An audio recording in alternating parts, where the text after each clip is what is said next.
and welcome to the Saladcast on Sunday the 9th of September 2012. I'm Dan Train, joining me, Robert Kemp. It's 9 day. 9 day. 9 day. And Zachary Burgess. 9-9-12. Yeah, not That's quite. not really a good date. Divisible by 3. What makes it not a good date? What's a good date?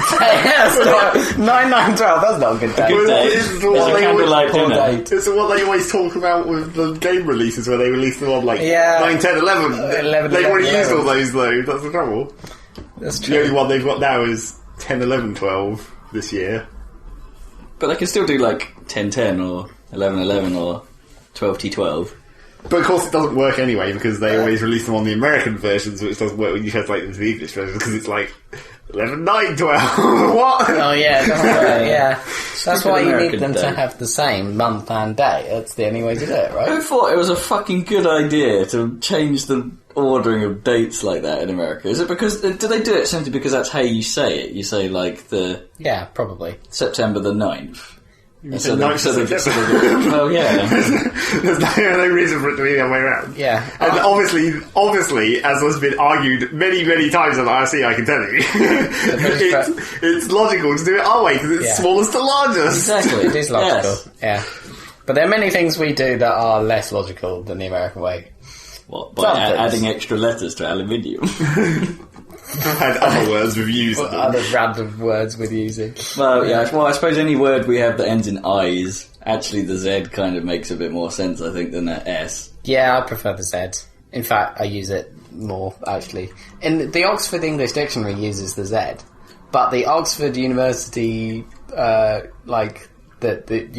their campaign Great. literature, they use they use the S.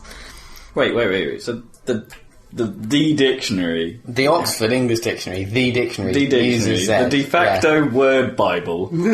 of England, nay the world, but probably England. Anyway, Uses Z. Uses Z, yes. Whereas the Cambridge Ah. Dictionary uses S. Well, I must change my ways.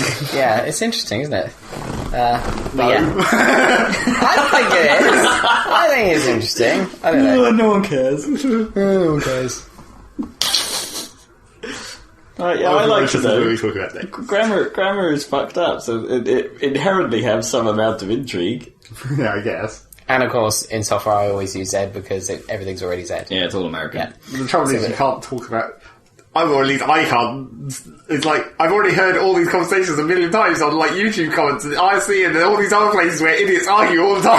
Yeah, but you know the answers. Why have you been hanging around Yeah, the what are places the where... answers? Yeah. I don't know all the answers because it's an argument every time. No one ever agrees. Yeah, It's but the whole point of the internet. But why do you even bother to read those discussions then? Because, you have to see what the latest theory is.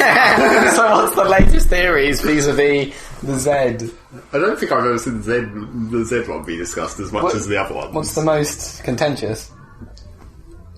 I don't know. I mean, the U one comes up every time But the there's U any... one is just a stupid difference that doesn't make any actual No, difference. because it's not really audible a lot of the times. Like the colour thing, I'm assuming is the Yeah.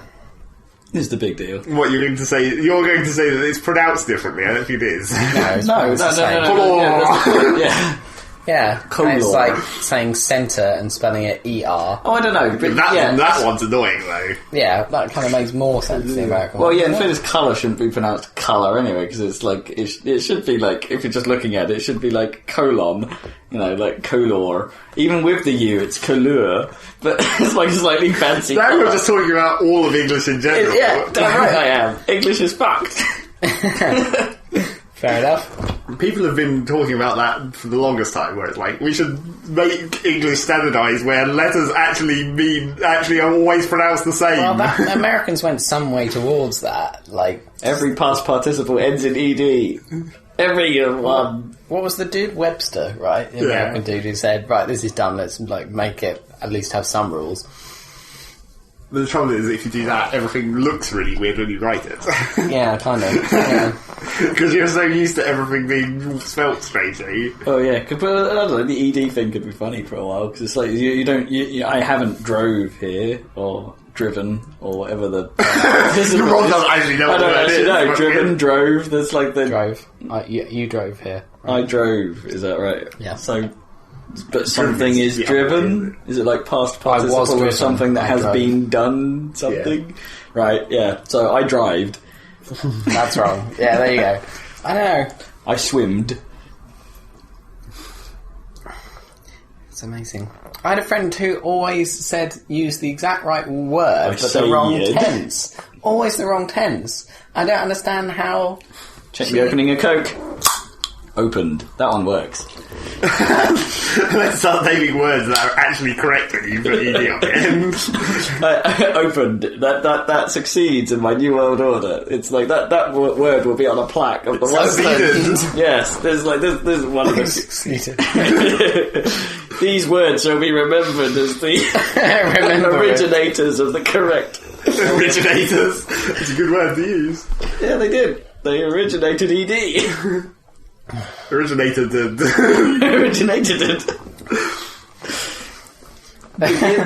So are you driven to create this new language? No, drive. Yeah, drive. Oh, no, but driven is a present participle, so that would have to have a different rule in that sense. Is because I am driven. Yep, I am driven. Currently, I am being driven. That's all present. So whatever ends in EN when it's in present tense. I'm saying. Like opening. It probably should just be ing, shouldn't it? Yes. I'm driving. That may not work. That's not gonna work. That sort of works, but I am driving to do this. No, that doesn't work. No. I suppose there's a question of person and who is doing the thing, isn't it? Because driven is something happening to you, not you doing it. So maybe EN for something being done, and ing for... This is the best. Welcome to episode 2 of the Grammar-Cast. We have no idea. This is episode 2. I don't know which reinventing English. No idea what the fuck is... Poignancy. Right, let's move on. Did we decide that was a word? Yes. I think it is a word. Yes, it is a word. And can we make it a verb somehow? Because that would be awesome. Did we discuss that at the time as well? Poignancy. Poignant size. Poignancising. Poignancising taking.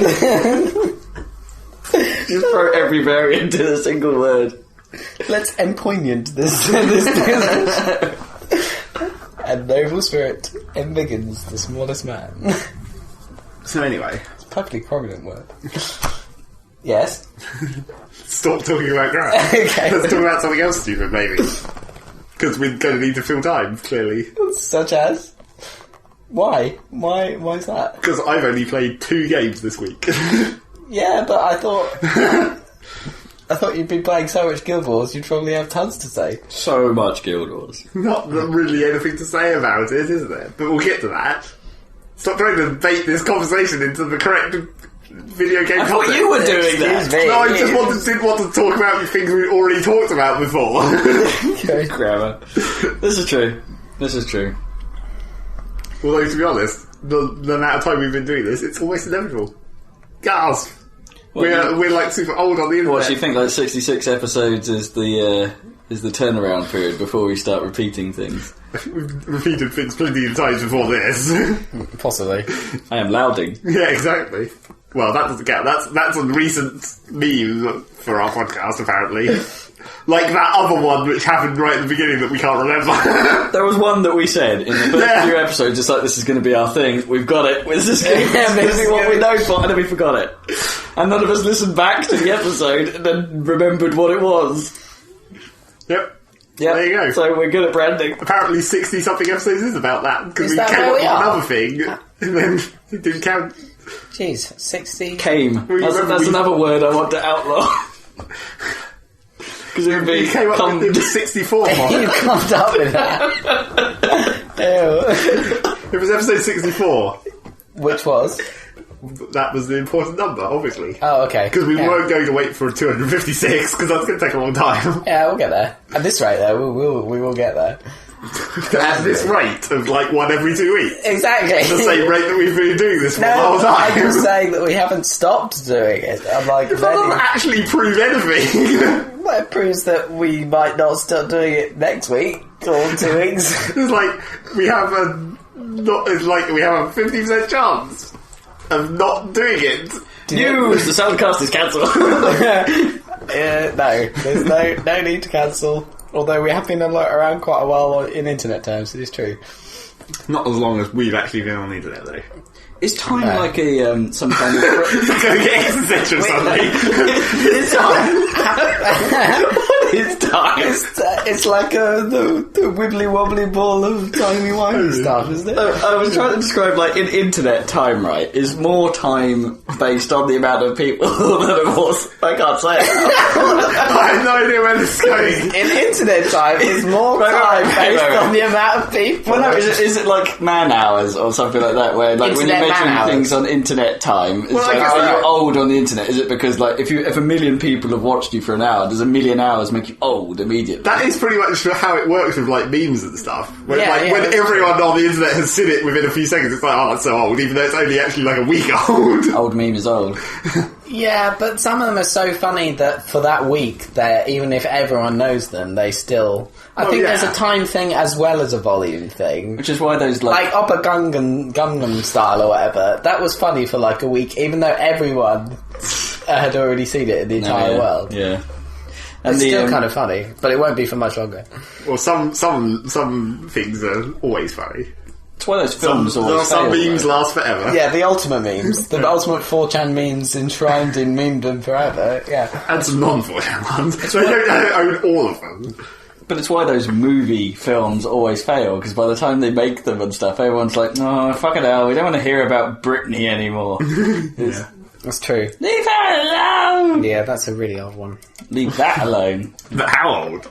And they were still making fun of, like, this is Sparta by the time the internet had, like... Well, that one stuck quite well. That was pretty good. Because and over 9,000, obviously. Over 9,000 will never go away. In fact, that turned up in Guild Wars. Yeah, it's definitely a 4chan one, though, isn't it? They have most of the best ones. Yeah. I was reading the other day, and you know they have the concept of a forced meme, where people try and make something a meme, and some people say, "Oh, this is the new thing," and everyone knows it's shit. Or whatever. Well, I hadn't realised this, but it's totally true. The keep calm and carry on thing is an IRL forced meme. Yeah, basically. Is it? Yeah, it's a real life forced meme where everyone tries to make it into a big thing and everything, and it was kind of cool until it became such a fucking corporate bloody sellout thing. It's like, just keep calm and carry on its own. Yeah, fine. It could have worked. It's classic. But now there's so many variants, and everyone has a variant of it. Like, there's a pink one that says keep calm and have babies or something. Yeah. I don't think you can keep calm and have babies. I think that's kind of impossible. Exclusive. It's true. I suppose the starting point of that maybe you could technically be calm during conception using some methods. But I think it kind of is in there. It counts as an IRL forced meme, possibly. Maybe. Can't think of any. There's plenty of versions of it on the internet, though, as well. So. When you say force meme, I've just got images of a Jedi going, this is the view. That's probably a meme based on the idea of a force meme. I bet when people suspect there's a force meme, then pictures of Darth Vader come out with text that says force meme or something. Because the classic... See, I'm so good at this internet thing. Because the classic meta meme is the Millhouse one, isn't it? Millhouse is not a meme, but Millhouse is not a meme is a meme, right? Yes. What? Rob's like, yes. What? Do you know that one? Like, but if it's a meme, it's not a meme. Rob's existentialism can't handle it. It's a paradox. Explaining with vision. The classic paradox, where it's a picture of like two dock planks out in a lake. Paradox! Is the light parallel? Yeah, exactly. Are there two docks? Yeah. Paradox. Parallels. See, that's old internet stuff as well. I hadn't realised the word meme came from bloody Richard Dawkins. Do you know that? I think I've vaguely heard of it apparently. before. That asshole. Comes from the selfish gene. That asshole. That's not relevant to the main thing. Memes are kind of a cool way of describing it, but asshole! Yeah, he's kind of annoying, to say the least. I'm sure he's been in a few memes himself. I think everyone in the entire world has been in a few memes themselves, really. Have we? Yes. Are we living one right now? We have, because I've made images. Oh, that's true. Like the magic cards. Yeah, that's true. Not really well, I guess that was a meme, because making a magic card of a thing is basically a meme. Kind of, yeah. But is it only a meme if it takes off? Well, the Hurricane Katrina ones were the ones that took off, weren't they, in 2004? Like the hurricane. Literally. Dun. Yeah. Everyone takes a swing of coke at the exact same time. Like a freaking... Pour one out for Hurricane Katrina. And whatever the new one is, Irene or some shit. What is it? Just pick a name, I'm sure it'll be true. A lady's name. Mabel. Hurricane Mabel. Hurricane Mabel. I wouldn't be surprised if that didn't exist. Did or you? hadn't exist. Bertha. Or isn't on the list for future. I'm sure every... Hurricane Did Bertha. they run out of That names or sounds something? appropriate. I'm sure I read somewhere that they're like, we're kind of running out of names now. Well, there's Alpha. quite a few every year, aren't there? Hurricane Alpha. Apparently, that according to those stupid late night quiz channels that used to be on telly, Alpha is a girl's name. Right. Fuck that shit. ALFA? PHA, as in Alpha and Omega. What? Yeah, bullshit. That was the top prize of the night as well. Well, that's always bullshit for the top prize of those kind of quizzes. Where it's like, what the fuck? That's not... It's just like some random word they've come up with. And again, I wouldn't have believed the name Shaniqua.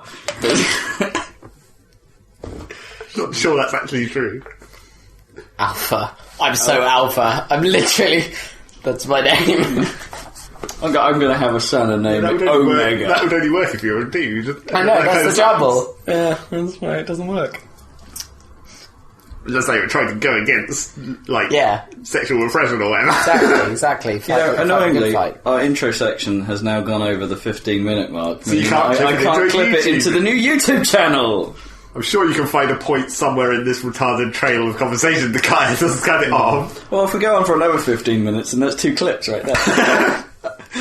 That's 2/3 Make a playlist. That's 2/3 of my proposed workload down. So what's the plan? Take us through for the listeners. In case we need to... Or watchers, viewers. Well, they won't really be... They won't need to know about this, though, because they'll be watching it. That's true. They'll be watching a static screen, so I don't know if that counts as watching. We should make animations. Or I should. Yeah, you should. You're the one with time. I have a tablet, I can draw. You're the one... Relatively speaking. Are you going to do your Rayman dudes? No, I'm not going to do that. Well... Or stick of some kind. The idea of that was that it was meant to be easy because you just make parts and move them around. But it wasn't easy because if you're going to change the parts too much. Well, it's like you need a tool to do. It's like you need a special toolkit to make parts and be able to resize them and position them, not just like make them as like objects in PaintShop or whatever. We were doing them as vector objects in PaintShop, which is supposed to solve that problem. But apart from it, it's still not very easy to manage. No. It's not as drag and drop as you'd like, really. Maybe we need to get you a copy of Illustrator or something, which is... Jesus Christ, don't try and make me do things like that. In fairness, Illustrator is kind of a learning curve. Let me do things by myself in stupid ways, because apparently I do that. Just do the entire thing with a Rage Comics generator. Be sorted. God. No, I'm only joking. Rip off dinosaur comics, have the same one, have the same panel. But then we have the what people are saying because we've got that won't add anything. Yes, it would just be a video with that one picture of like T-Rex going with his mouth. But because it's video, you time it. So throughout the video, there'd just be like each panel, would last a certain period of time, and so that could work. Dinosaur, and then orange dinosaur. That could work, and it still wouldn't make any sense. In that context. So how would you characterise yourself? Like, well, you remember what happened with the Rayman comics? Well, it basically became about, me not having an arse was the... was your characterisation. The joke was all about the actual visual style. Yeah. The only thing she was to do with that was to take the piss out of the art style. But that's how you always have to do that. You get the obvious jokes out of the way. Yeah, fair enough. That's true. And I always wanted to go a bit overboard because it was like, if I'm going to do a dramatic fart moment, I have to like add blur and... Yeah, that was your version where it's like Rob gets out the effects toolbar and starts putting random blur and shit all over it. Barlow's hair is made of Bezier curves. Of course. Oh, dear me. So anyway.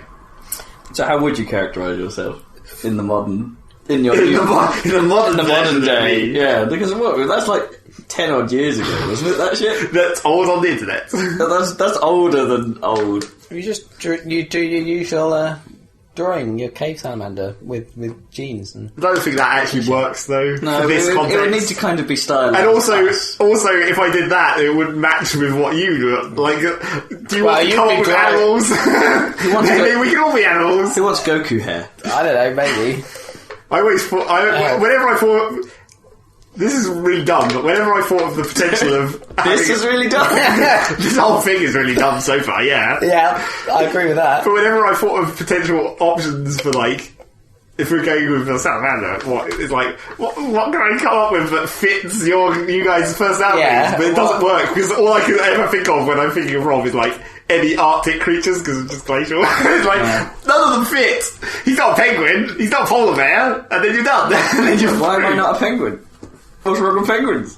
But it's true, you do have a lot of pictures of penguins in your house. I fucking love penguins. I just don't think it fits with the personality. What? Whack? I don't know why you have to go on with a penguin in terms of personality. Much in many animals, really. I suppose. Well, that's the whole idea. You have to make. Do I need to wear a tux 24/7? Would that do it? If I wore a tux all the time? Yeah. Your characteristic is cool hats, obviously. Because as we discussed. That's true. I'm not sure when we discussed that, but we did. Each comic strip I'd have to have a different hat. Oh no, I remember. That was the Cards Against Humanity, wasn't it? No, I don't wear the hat. It was like, what's Rob's secret power? A really cool hat. I do need to wear the hat more often. The problem is I get really self-conscious when I'm wearing the hat. It's like, it looks too cool. Yeah, it looks awesome, but at the same time, it's like, no one else is wearing a hat. Yeah, that's true. I brought a hat to a hair party. Because everyone has hair parties. Hair parties! Woo! Yeah, I do need to wear it more often. It's cool. A really cool hat. A really cool hat. What about me? What? Guitar. I never thought about that. No, I got stuck with Rob. Yeah. He just fell at the first hurdle. Yeah, basically. You could have, like, guitar picks. It could be made entirely of guitar picks. That's not an animal. It doesn't stop you. You could technically be an anthropomorphic guitar. Oh, sweet. That would be difficult to draw, though. So what subculture is that? Yeah, that's true. What subculture is that, then? If it's not furry, is it? Oh, you can't start saying that, because technically it's instrumental furries and then talk about scalies from... Oh, yeah, that's true. From reptiles. But you don't care about that difference. No. Instrumenties. Anything anthropomorphic, you just call it furry. Even if it's not a live thing that's been anthropomorphized. Soundies? For being... Planes have been big recently. Planes? Aeroplanes? How do you make them look like people? Just try and work that out. Well, they have like giant wings that would be the that does work. And like, a cockpit, yeah. And diddy legs, presumably. Do they all have tiny... that kind of cockpit. Do they have tiny legs for the rear bit? The rudder. There might be wheels or landing gears. Wasn't there some children's thing with jumbo jets or something? There was. I mean, obviously, all of this comes from cartoons at some point. Yeah. But I'm pretty sure you get like trains, I suppose. You've got Thomas the Tank Engine. But they're just like a space. Yeah. But it's the same with planes, really, isn't it? Yeah, I guess. A fucking face on something. I'm sure that has been a cartoon. Like, and cars? Yeah, they did do one of planes, didn't they? It was like, I don't know. We're never going to remember the name. No, I can't remember the name of the cartoon. But I seem to. It was like, was it CG? Like an early CG cartoon or something? Because I seem to remember one where they kind of had faces that looked a bit like Thomas the Tank Engine. Only there was a lady plane that always had like a bow tie. No, not a bow tie. A bow and like lipstick on. Yeah, sounds familiar. And there was one. I remember it being shit. Well, as you would expect. There was one that was past our time that like starred a helicopter and it had like the voice of past our time because we've died. Past our children's TV watching time, and too late. Had the freaking what's her face Fergie, the not the Black Eyed Peas singer, the princess type woman as doing a voice or something. Yeah, Sarah Ferguson. That can't have been good. No, it can't have been good. So yes. Anyway, you're not going to draw us as freaking aeroplanes. No, I'm not going to draw you at all, because I don't trust myself to draw that kind of thing. Computer monitors with like faces on. Or some shit. I don't know. Or consoles. Then you might as well just take a picture of us and put it on a computer monitor and take a photo of that. That could be quite realism. That'd be cool. Yeah, like live action comics. But then it would look like Dear Deirdre. Or those agony art columns. It's just a face in a box. And then, every episode it ends with someone being caught in bed. In some way. Worst thing ever. Yep. Dear Deirdre, I'm cheating on my man, and for some reason he wants to leave me. What am I doing wrong? What do? What I done, Gab? They don't think it be like it is, but it do. They do that though, don't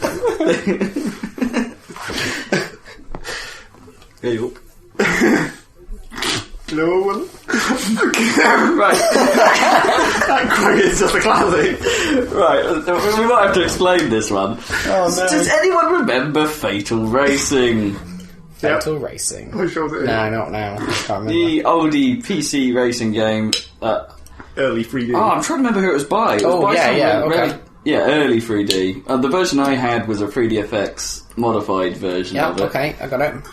What was that game? Sorry, but what was the game that was like when graphics cards were brand new and it was like just a super amazing, pretty? It was only in the VR, Pro VR or whatever cards that had it, not the 3DFX cards. You're not thinking of Incoming. No, it was that was kind of that age, wasn't it? Before that, and it had lens flare, extreme lens flare. Was it Pro VR, the cards? Power VR. Power VR, yeah, that's right.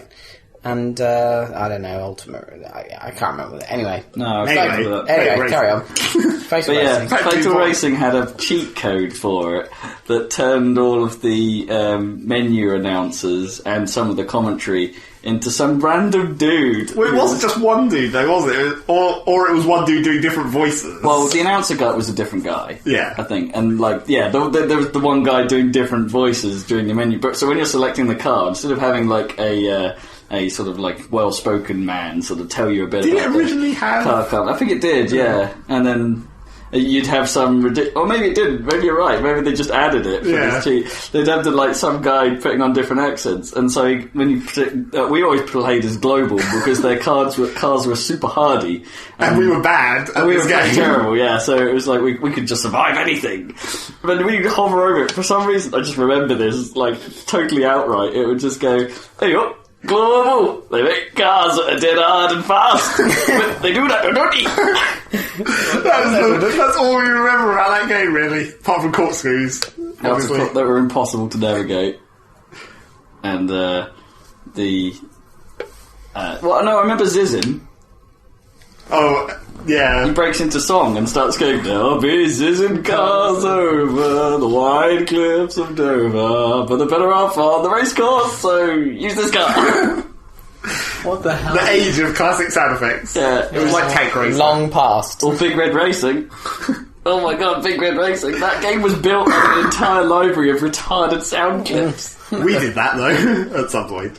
What do you mean we did that? We did that with... we made a game? Yeah, what's it called? Covered in retarded sounds. Cow Wars, only not called Cow Wars. Well, yeah, Discs of abnormality, you mean? Yeah, just it wasn't quite so that was kind of in depth as Big Red Racing sound like. Well, that's only because... Well, I think in Big Red Racing's case, their sound library wasn't as obvious. It was all entirely random. It's just random sound effects of people saying shit when you clicked anything on the menu. Yeah, but I'm sure they were from something. Like people spitting and some guy saying he's going to drink a gallon of turpentine and piss on a brush fire. That was why Big Red Racing was such a hardcore game. And it had a load of commentary, didn't it? Every track had different commentators. This has the Banzai thing. Yeah, the Banzai lady and everything. And that game was weird. It was utterly bizarre. And there was a bunch of people on track, right? A bunch of cars. But they were described by colour, weren't they? So it was like, the red guy has taken a nosedive. Yeah. Different commentators, very racist commentators. Lots of racist stereotypes. Success. That's all you want. Not quite as bad as Midtime Madness 2 had some hilarious racist people in for some reason. All the Midtime Madness. Well, no, Midtime Madness 3 had even worse. I seem to remember. We would not be able to put up with games like that, though, would we? Like, just in concept. What do you mean? Like, Big Red Racing was so obnoxious and insane. Well, you and get it actually right. not that great a game when you think about it. I don't know, it was pretty funky for the rate. Just like the... It had some neat styling, but... Well, the whole, like, weird physics of it made it kind of interesting. That was pretty much all we did. I'm not sure we really raced it properly. We just sort of fucked around in the lane. That's true. We did spend quite a lot of time fucking around. But that was the age of fucking around. That was why like Motocross Madness was awesome, because it was just like fucking around. Don't try and do the actual missions where you have to drive from place to place. See if you can get outside the gigantic arena. That was the only thing that was about that game, wasn't it? It was just let's just see if we could get to the wall of cannonating. Oh look, we're repeating ourselves again. We've talked about this before. It was many episodes ago, we talked about the Motocross Madness cannonating. Well, we've talked about old games before, obviously. Canonized. Cannoning. So yeah, has that been half an hour? Your YouTube clip's going to be good now. Yeah, it's a bit over. There you go, I can clip it. Cut it in some way. Something won't make the cut. So, decide now. So news, I guess. News! Rather than olds. Olds! This is what we've been doing for the last half an hour. News! What's going on? I want to hear your news jingle again. Me? Yeah. I was doing the Joe Bob one. Sorry. I thought you'd come up with some awesome tune that I need to make into a news. No, I wasn't even doing the news one. I was doing the stupid what you've been playing one from Joe Bob. I want the little... the news is like... Yeah, it is. News! I haven't really been paying attention this week. I definitely haven't. So it's all on you, Dad. Here's my news. I don't know what's going on. Here's my news. The next, 2 or 3 months is going to be fucked for game releases. It's just going to be what the shit. It's going to be according to Steam, Torchlight 2 and Borderlands 2 both come out on the 20th. And XCOM doesn't. And then XCOM comes out in November, and I'm sure there's Halo in November or whatever. What? Did you hear about the XCOM comes out in October. Black Mesa Source is coming out. That's the news. Half of it. That's the news. Well, all the way up to freaking all the way up to Lambda Core or something. So that's the whole game. Not really. Yeah, come on. What's after Lambda Core? A bit of Zen. The whole of Zen. Yeah, but Zen's really... It's not that long, and I don't know. It's longer than I remembered it being. It's kind of the end of the game, so you'll get that far, and it's oh fuck, I can't... that'd be the worst thing. It'd be like watching a television series and missing the last episode. Yeah, but they will release it. It's just... I don't know. I think it's fair enough. I don't know. Lambda Core, that's a lot of game by modern standards, all the way up to Lambda Core. Yeah, but... It's a long-ass game, Half-Life. Well, they all were at the time. I mean, Deus Ex just freaking takes forever to get through. Deus Ex is enormous. Yeah, but Half-Life is pretty long. Certainly compared to modern shooters and stuff. So that's quite a bit of gameplay if it lasts as long as... Which it will, because it's basically the same from what I can see. I wonder how much the promise it will now hold, given how long it's taken. And yeah, well... It'll probably be a better version than any other version of Half-Life 1 we've seen before. Well, it depends. What do you mean all those other versions? Like Half-Life and Half-Life Source. Yeah, but Half-Life Source is the same thing, just in a different... Half-Life Source isn't actually anything different. It's we changed the water. Yeah, that's literally it, yeah. But I mean, it's not going to look super amazing or anything, but I'm sure I think it'll be cool. I'm looking forward to playing it. I reserve judgment still for another week. There's nothing to reserve judgment about, really, is there? What do you mean? It's just Half-Life with more graphics. Yeah, but you don't know that. Yeah, but it might have to re-record all the sound. Yeah, it's a bunch of people who aren't professionals and stuff. It could be bad. It could still not work. Yeah, but I think it'll be good. It could still crash horrifically. Well, we shall see about that. I don't know. The Source engines probably can cope, like with whatever mods you do to it. I don't know. You probably, it's probably quite hard to get Half-Life 2 engine to actually crash unless you start tinkering in the actual, or unless you exit the game. That happens. Yeah. Every fucking time. Then it crashes. Fair enough. For some reason. Yeah, I don't know. I don't get that quite so much anymore. No, I haven't had it nearly as much. I haven't had that. You don't play Source games that much. Yeah, I do.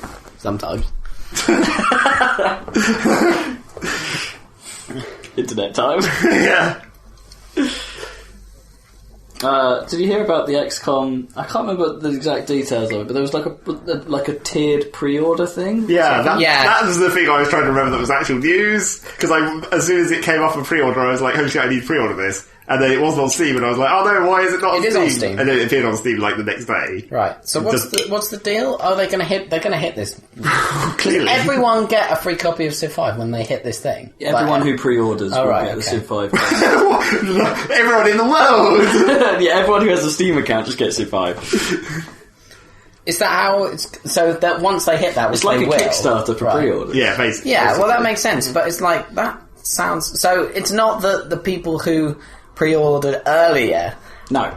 Get it. It's everyone who pre-orders. It's like total number of pre-orders. If we hit this pre-order mark, you will get C5. Civ 5, provided you buy it before the game comes out. That's why it's a pre-order. Yes. Yeah. So, pre-purchase as it actually So is. Everyone who knows this, and once they hit this target, then...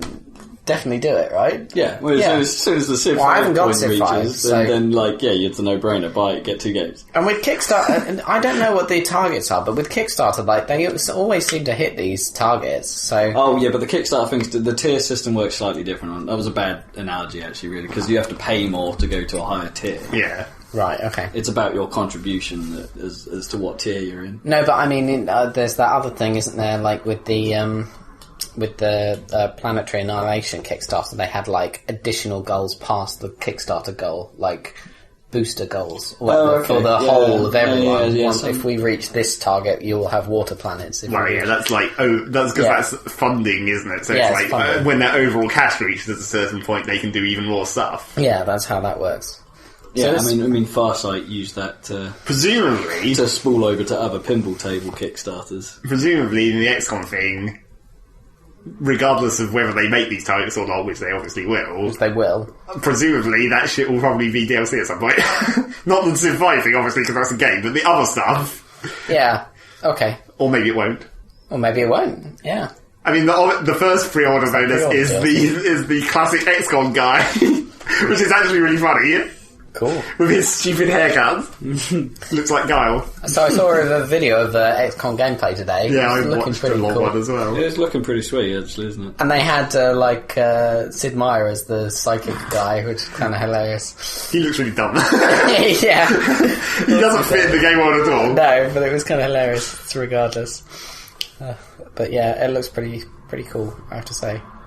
The kind of crazy jetpacks and grappling hooks and shit. For changing your tactical angle of. I hope they managed to make that level of craziness scale correctly.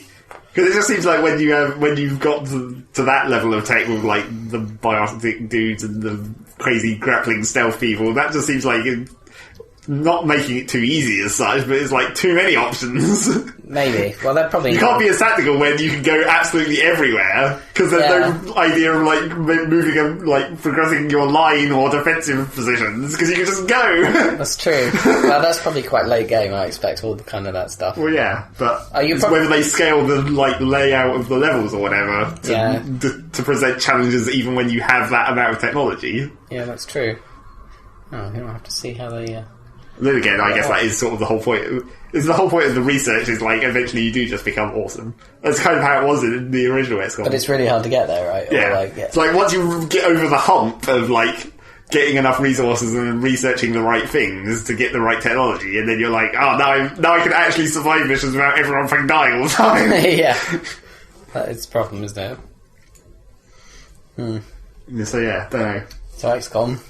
Yeah. Looking forward to that one. Better blow well, hurry up and try out. So what were the other two? October. Borderlands 2. Borderlands 2 and Torchlight 2 are both on Steam as 20th of September. But who fucking knows if Torchlight 2 is ever going to come out? I think they've left long enough since Diablo 3 now for people to be a bit more jaded about Diablo 3. Yeah. Everyone was like, this is awesome when that came out, and now they're all pissed. Yeah, you don't really hear much about it anymore. Yeah, I'm still was wondering about playing that. I mean, it must be good quality. It must be a good game. Yeah, but I don't know about the always-on stuff. Kippers says it's pretty. There's sweet. other things you should play.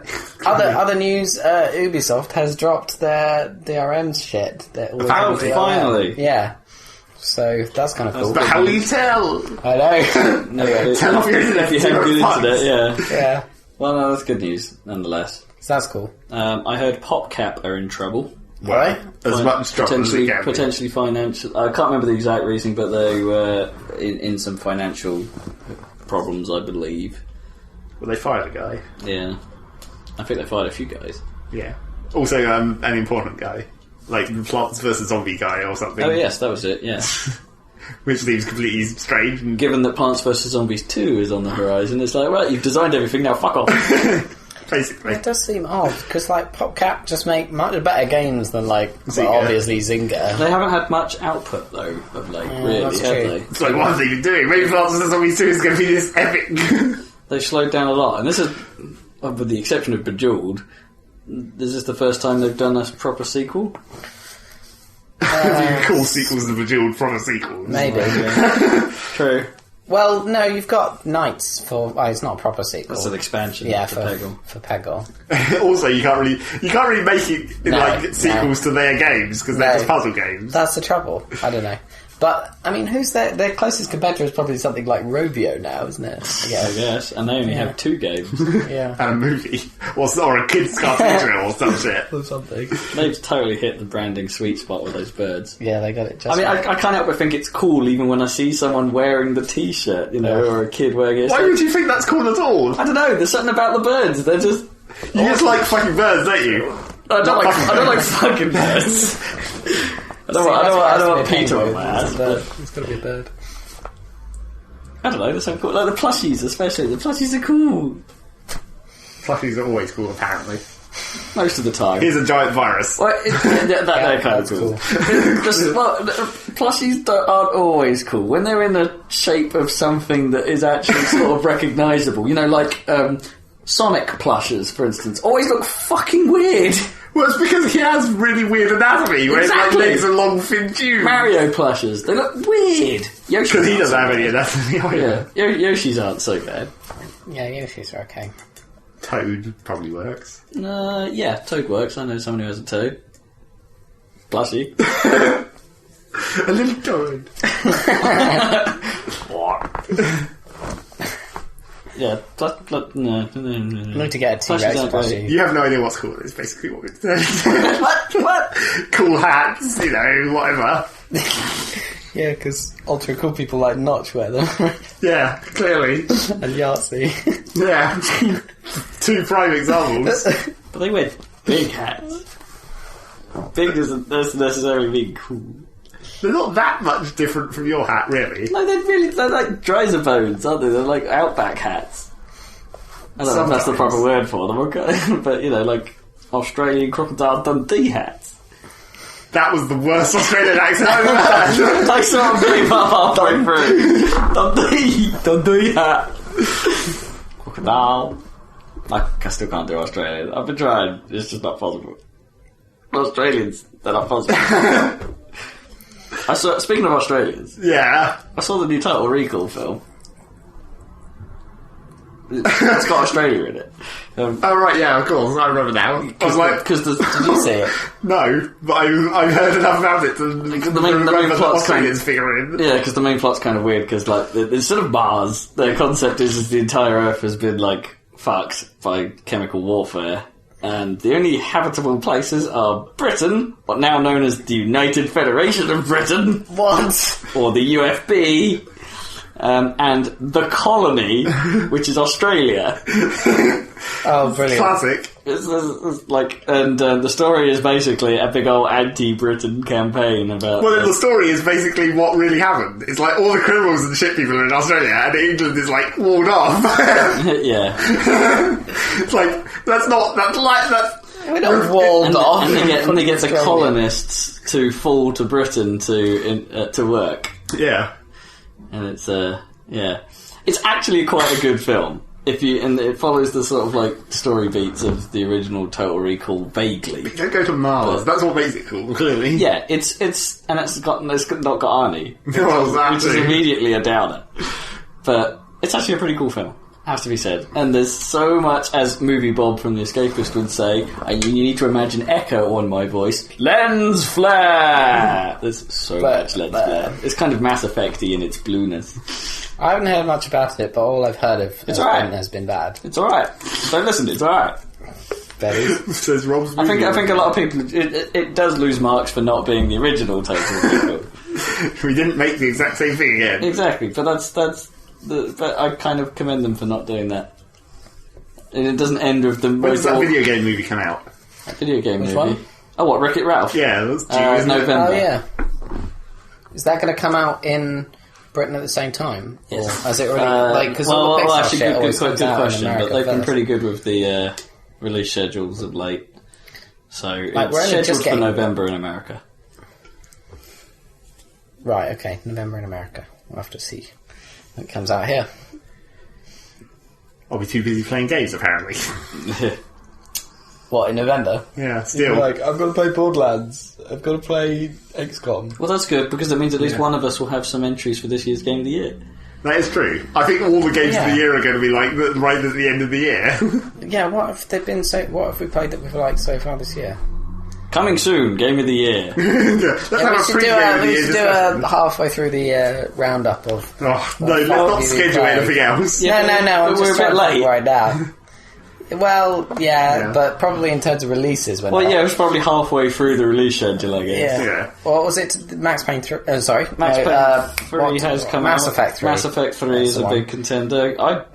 We'll talk about it in a bit, but Guild Wars 2, I think, is up there. Yeah, we've got a few...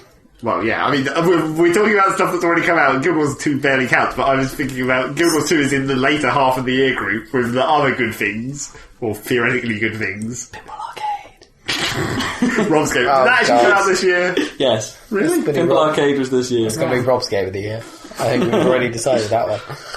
Rob could have his own segment in Game of the Year for his pinball table. Game. Yeah, Pinball Table of the Year. Real and fake.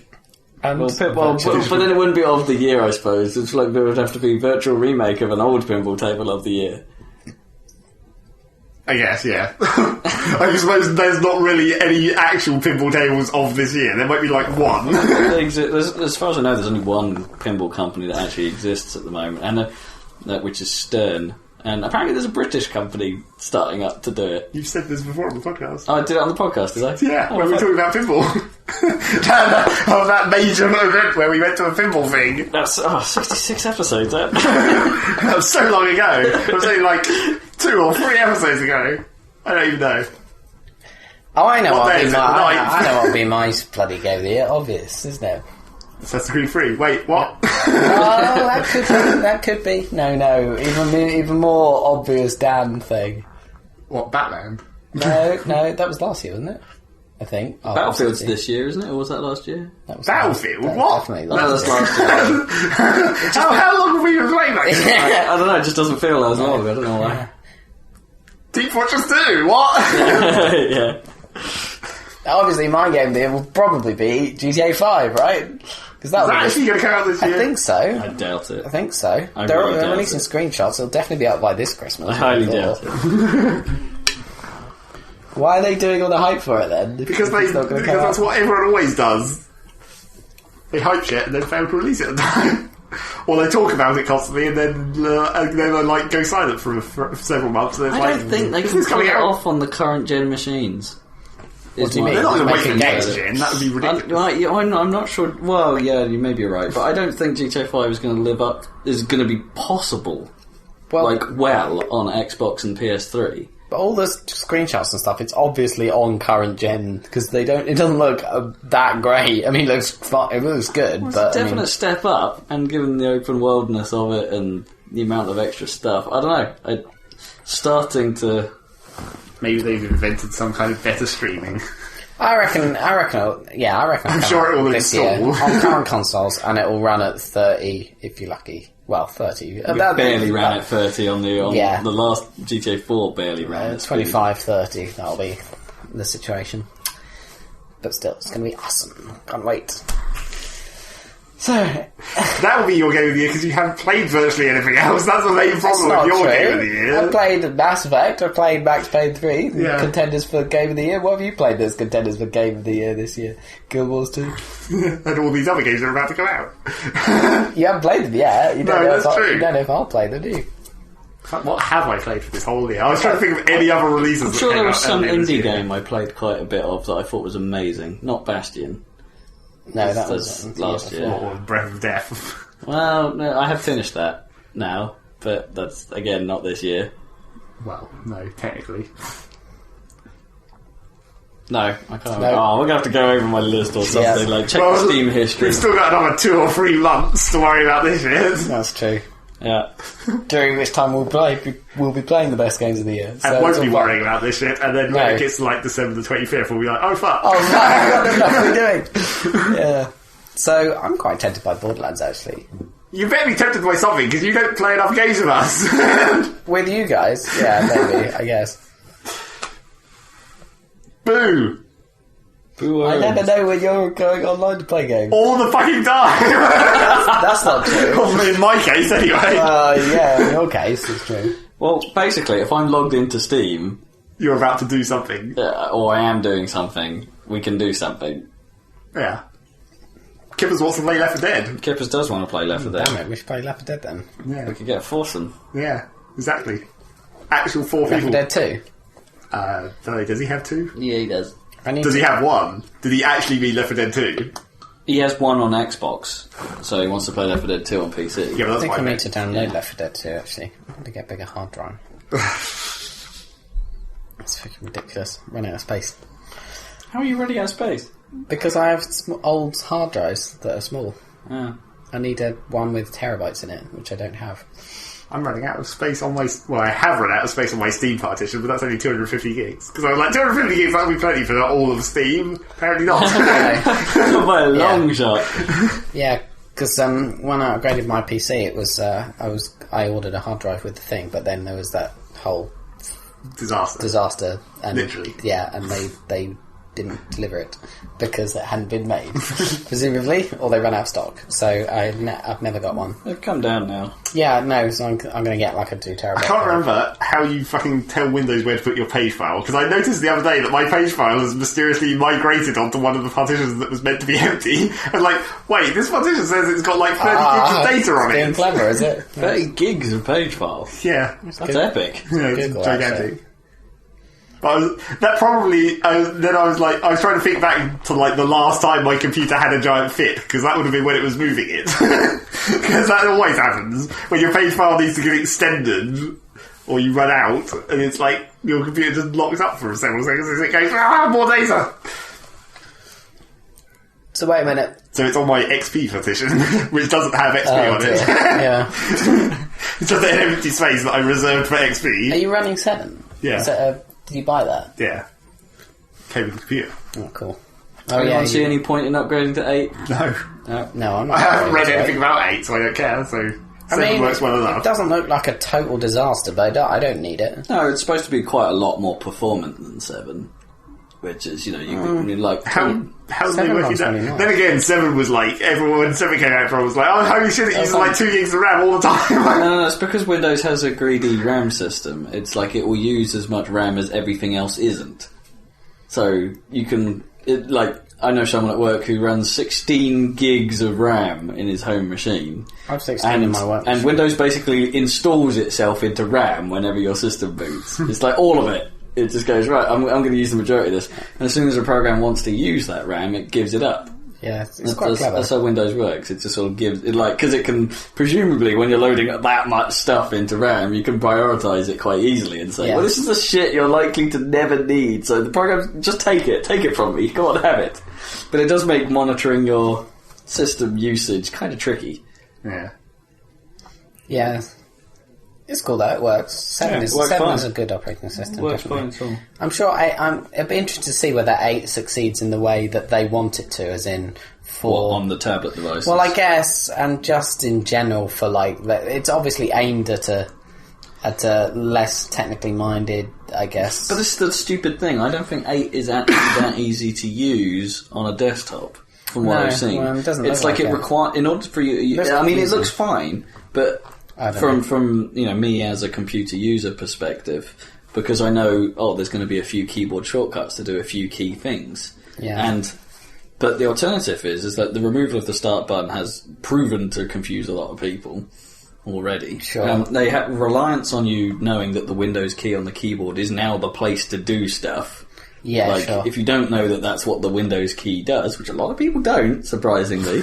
It's because the Windows key was always pointless before now. Well, yeah, but it's not. It became less pointless in 7. I use it quite a bit for shortcuts to type stuff in the start bar and things like that. I never type anything in there. Type search. It's really useful. We don't need to search things, I know where everything is. It's quicker from a dev perspective to fire that up and type CMD than it is to go find the command prompt item or... Well, yeah, that is the one thing that I ever use that for. Or CMD. Yeah, or a utility tool I wrote like 6 months ago or something that I suddenly find myself in need of. So I type that in the search box rather than trying to figure out my project structure. Well, yeah. If you're bad at organising things... I'm not bad, I know where it is. It's just quicker to type it. Yeah, that's true. Yeah, it's cool. Yeah, so that. But now my point is that that still works. Yeah, it's that's fine. That hasn't changed. It just looks different. Yeah. And there's, people now need to know that in order to get to that part of the system, you need to push the Windows key, which you couldn't do before. And there's hot corners is the other weird thing. Yeah, that are I'm not a big fan of hot corners. No, I'm not a fan of hot corners because that really, when I'm using multi-monitor, then you're in trouble. Yeah, but it's a problem with multi-mon, and also there's a problem with. I found it really annoying when I started to use Macs a good few years ago, because I found myself especially Mac laptops, because the touchpad had hot corners. So if you moved in a certain way to the edge of the touchpad, it would trigger dashboard or whatever it's called to come on screen. Yeah, yeah. And suddenly your screen, or whatever it's called, the screen would be filled with widgets, and you're like, I didn't fucking want that. Yeah, that is dashboard. Yeah, that's annoying. Yeah. And it's that just kept happening all the time, and apparently that's because of hot corners on the Mac and stuff like that. And it's like I don't like it, and I don't know why Microsoft are thinking it's a good idea. Yeah, but basically, they only exist because there would be gestures to do those things on a tablet device. Tablet, yeah. Like the Charms bar, for instance, is one of those swipe in from the bezel things. Yeah, I'm not. Which is a neat idea. That works fine, I think, on a tablet device. But there's a hot corner for it on desktop or a key combination. Which I think is Windows C for Charms. Surely you'll be able to turn the hot corners off. Surely. Maybe. I don't know how else you're going to get that stuff. Keyboard shortcuts. Yeah, exactly. Yeah, maybe. Maybe once you learn it. Or someone will probably make a mod to disable the hot Make Windows 8 actually usable for a sane person. There'll be a lot of that stuff. That's the thing, it's perfectly usable. This is the argument is that it's still Windows. It's still perfectly usable. It's just, if you're doing stuff in Metro, then there's some annoyance on a desktop user. But for everyone else, you can quite easily just use desktop. Pretty much, so far, there's a very high compatibility rate reported with 7 stuff. Oh yeah, I'm sure it's much higher than it sounds like it's been much higher than it has been in previous iterations. It's the same core, isn't it? No, it's not. Oh, I thought it was. The Windows 8 kernel is radically different. Oh right, I didn't know. It's now running the full version of MinWin, which they've been promising for ages, which is their new microkernel. Right, and then everything's built on top of it. Right. So the actual real low-level stuff is totally different. Right, okay, that's cool. But because no program uses stuff at that level, let's be honest, everything at the top level can still be pretty much the same. So this is Windows 7.0, is it? I guess, yeah. Interesting. Is that what it'll say if you type in the version number? Don't know, probably. Because 7 is still 6 something, isn't it? Yeah, 7 is, it'd be 6.1. Weirdly. 6.1, No, it makes sense in actual version numbers. Yes. Because it's just it's 6.1, extension of Vista, isn't it? Yeah, and Vista is 6. Yeah. I had to download... So I'm trying to remember exactly what it was, but there was something in Windows 7 where it was one of those classic things where they'd removed functionality at some point between Windows 7 and XP, and I was like... And I had to go download some bloody ridiculous hack. Was it sound related? Because they removed some stuff. No, I think it was to do with default programs, like opening files. like, you can't remove a default program once Windows has set it for unknown file types. And I was like, what? What do you mean for unknown? Oh, so say you click on a file that it doesn't know how to read, and then you get the prompt saying, "Oh, do you want to pick a file to use this?" And if you have the always open box checked, it creates a record against that program. And then you can't get rid of that. I think there is a way, but it's it was pretty on the start awkward. menu, like default programs. Yeah, but you can't. What Zach's saying is you can't detach something from that file. If, say, you don't want anything to be associated with that file. Oh, you can't make it unassociated. No. Oh, yeah, fair enough. Because that used to just be a big list in XP, where it's like, here's every goddamn file type in the entire world. Yeah, set what you want it to do. You can disassociate everything. Why do you want it to be unassociated then? Because... Do you just want to associate it with the thing that's better than the one it's already associated No, I just want it to be non-associated, so that if I accidentally click on it, for example, it doesn't start opening things. Yeah, it's true. Like, if I'm opening it in a text editor temporarily to fuck with it, I don't want it always to be opening with a text editor when I accidentally click on it, or whatever. When I'm dealing with customer machines, for instance, in the workplace, sometimes I'll accidentally go through that process to a file I know I can read, but I don't want anyone else to read. Right, yeah, sure. Even, not that the customer should have access to it. No, they really shouldn't. The customer should have access to anything, really. You can never double second guess the user. There's always a way. They will do some crazy shit. Yeah. So that was news. Lol. Did I talk last week about the new pinball tables coming? Yes, you did. The Harley Davidson? Yeah. Because I'm sure I just spoke to you about it. I'm not sure I mentioned it on the cast. I think it was on the cast. I'm pretty sure. You can talk about it again. No, that was it. I didn't tell you what was going to... I told you that Harley Davidson Taxi was in the next one, but I didn't tell you that the one after that has No Good Gophers, which is a remake of one of the ones that was in the Williams Hall of Fame. Yeah, I remember you telling me that. Yeah. So I guess that was last week, not the podcast week. So new pinball news. No Good Gophers is coming, which means it's going to be at least another month or two before we see Twilight Zone. I thought they were done with that. They're still deving it. I think they've got several teams by the sounds of it. They must roll one team, roll the teams so they stagger launch. Flip the teams. Yeah. Stupid pinball joke. Flip my team. It's still really stupid pinball joke. But it's like rolling. I was like, oh, it's like a ball. Like a boss. Like a boss. No, like a ball. Like a ball. Like a giant enemy crab. What? What? Why do you keep second guessing yourself today? You're just you say something that what? No, that's not second guessing. It's shut the fuck up about what I'm about to say. Carry on talking about something else. What? So, shall we move on to... What else have you been playing? News over! Other than... What, should we talk Guild Wars? I guess. Go for it, guys. It's like the only thing I've played. Well, I have actually one other thing, which is surprising, considering how much Guild Wars I've played. So anyway, Guild Wars. The launch was pretty painless in MMO terms. Well, you weren't there, so... No, I was a bit delayed. I had some shit with my delivery, which was really annoying, and meaning it didn't actually arrive until a week after. But that might have been good for you. Yeah. Because you might not have enjoyed I probably have avoided the stuff. But from what I've heard, given that a lot of MMOs have some serious pain when they first go up, this didn't sound too bad. Login server was a bit touchy. Well, obviously the login server crashed immediately on the first day. Fairly obviously. That was bound to happen. Yeah, it was a bit touchy when I joined, which was, the Saturday after launch. Well, they've been having problems with, the email authentication system and then people hacking accounts, so you're having to do extra security or whatever. So they had problems with that area. The email authentication is pretty irritating, but... Well, it's pretty irritating for us, specifically, in, this area of the country with our pants internet. Yeah, because of our dynamic IP thing. Yeah. I've had fucking whenever that email authentication thing comes through from Guild Wars, I'm just where am I going to think? Where is it going to think I am today? And I've had everywhere. I've had Norwich. I've had Peterborough. I've had Northampton. I've had Dunfermline. What the fuck? That's not even close. Do you think I'm in Scotland? That's the furthest away you can possibly get. I think I fairly consistently get picked up as being in London. Yeah, London has been my most common one. But I've had all these other, Norwich is getting closer, and then suddenly I'm in Scotland.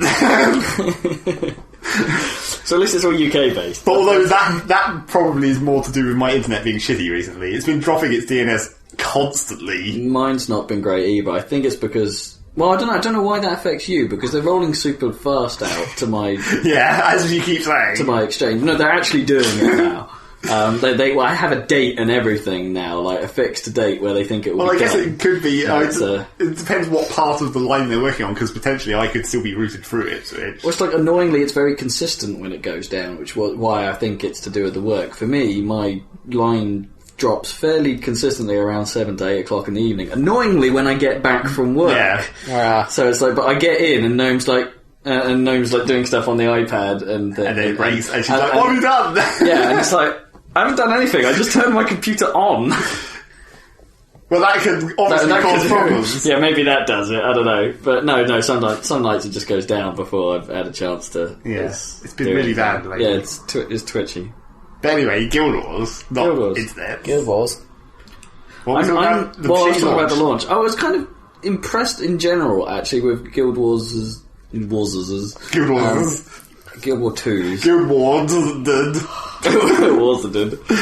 With Guild Wars 2s, then I can avoid the double S. That's even much better. No, 2s. General net performance. Well, I think the problem with it is, or my problem with it is there's no ping counter. I need to see a number or a little flashing light that goes red when I'm lagging. Yeah, it would be nice to have that, because they had that in Guild Wars 1, didn't they? The little indicator in the corner. And that also tells you when it was streaming shit. But I don't think it's stream loads. No, I don't think it does anymore. No. It was apparently you some can clever stuff at the time, but I'm not sure it's needed now. Apparently, when it's doing the red bar on the login screen, you can actually start launching it before, because apparently that's what the autoplay button toggle actually does. Oh right, it's like when it knows it can launch without making you wait for the rest of this, then it'll just starts the game once you're logged in. Yeah. Apparently. I mean, I kind of like that system, that client system as well. That's kind of a neat way of doing it. So you could, in theory, just fire up the client, not log in, and have your game update while you're doing other things. I wouldn't say that's uncommon nowadays. No, but it's pretty. Well, I don't know. It's like even Eve updated to have it like that now. Yeah, maybe you're right. I just remember there was a period, wasn't there, where you have to start the game in order for your game to patch. Games for Windows Live still works like that. Yeah. But that's because Games for Windows Live is an ancient system. Yeah.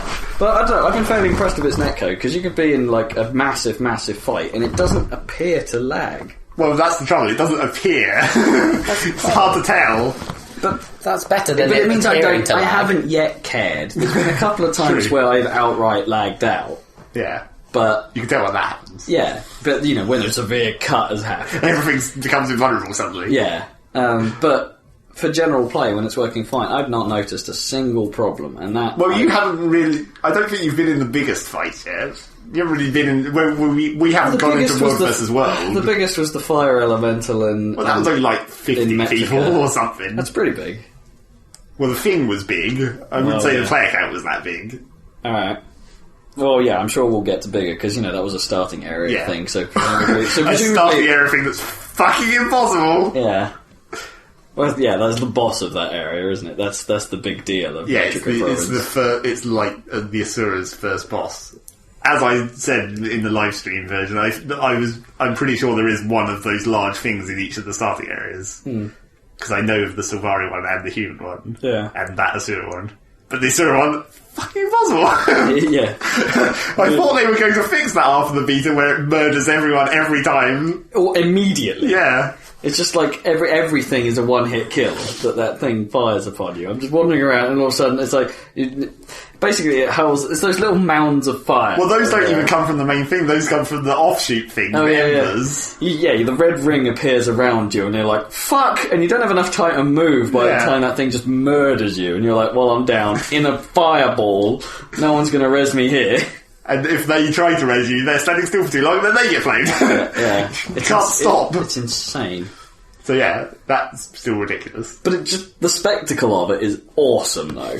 There's something that game gets amazingly right, is that when you're in those big fights, I mean, just walking towards the room in which that fight is happening looks cool. Yeah. It's like this enormous fucking fire thing, like just spouting shit everywhere. There's a million firebird ember things flying around, shooting stuff, and then there's a line of guys dying. Yeah, a line of guys standing on the edge of the bridge, just out of range, waiting to die. Like, everybody, wait, and then you run in, and then everybody dies. But yeah, the spectacle of that is awesome. Phenomenal, and to the point where my system doesn't handle it that well. Yeah.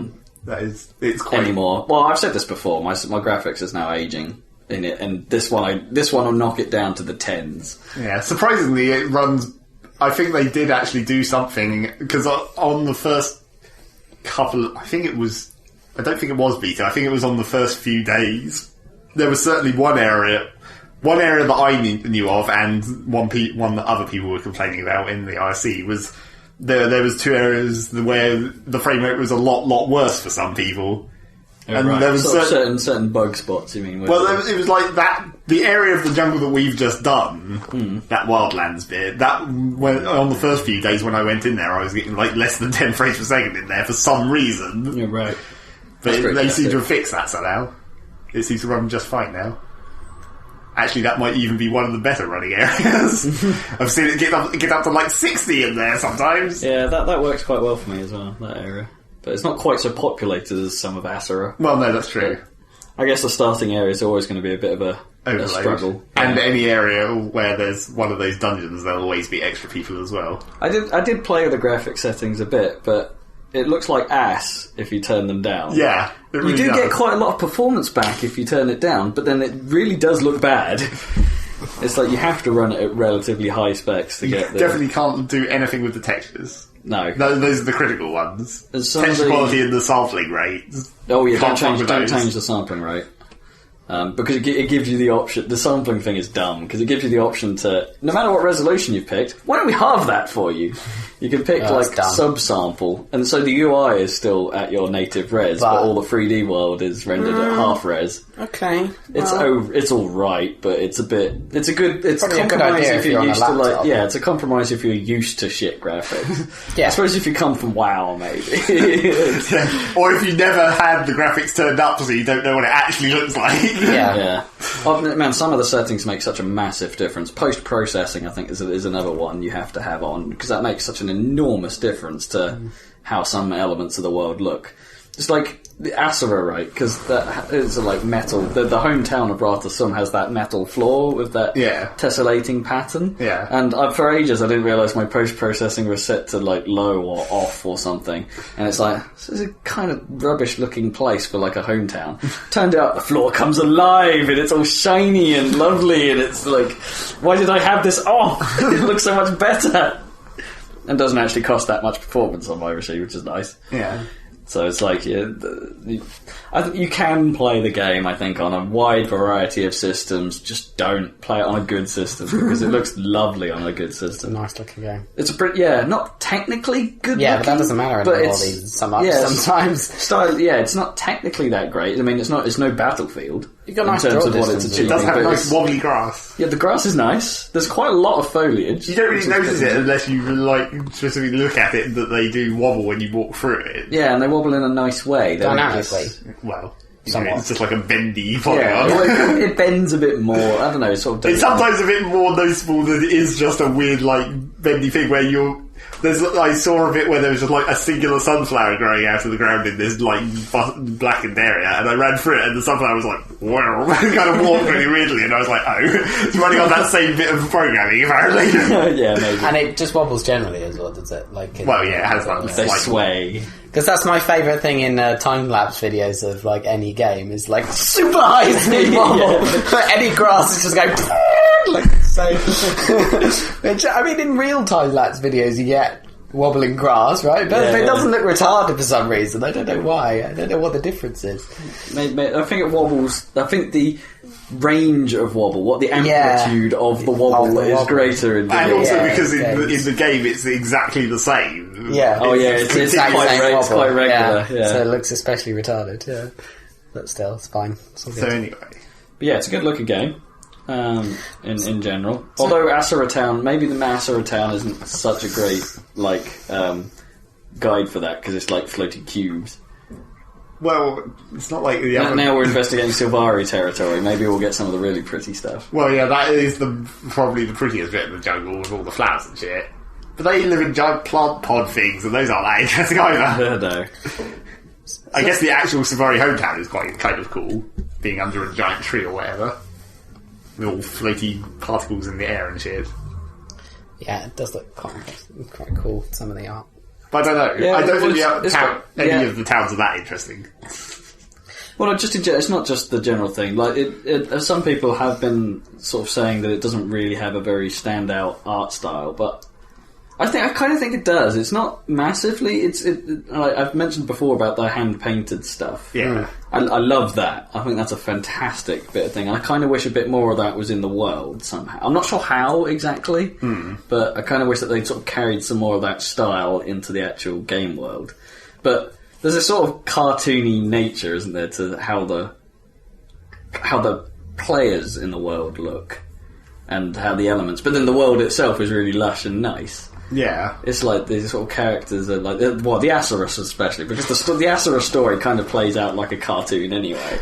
Well, they had to have the comedy, like, inventor, crazy scientist style storyline. Well, it's also casual, isn't it? It's just like loads of people have been killed. Oh well. Well, that's always going to be how it is in a game like this. Well, yeah, I suppose, but it's just so casual, isn't it? It's like just blatant murder. It's like if you're the humans, you get bandits, and if you're the Silvari, you get the Nightmare Corps. It's just bad guys, murder them all. Yeah, it just seems so much more jovial. In the Asurus case. Yeah, it's like there's a sort of a weird disconnect between. It's like these are like cartoon gremlins, like with a story and voices that sound like a kids' cartoon show. A well-made kids' cartoon show, but it's but then like you're killing guys and somehow say killing is a bad thing, but yet you're murdering tons of dude all the time.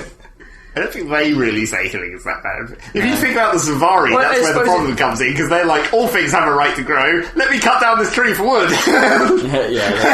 That's true. That's kind of weird.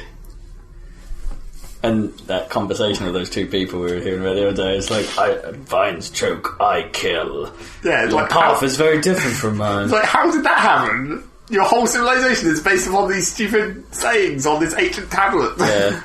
I know the game is enormous as well. I was expecting perhaps a little bit more actual voice work from some of the things, because there's still text to read. Well, from all like the mission givers or whatever. Yeah, and stuff like that. I have some slight structural problems with it. I mean, for the most part, the structure is more for me, as in that game is how I want to play an MMO. Right. It does everything I want that I've hated. Everything that I hate about other MMOs isn't here.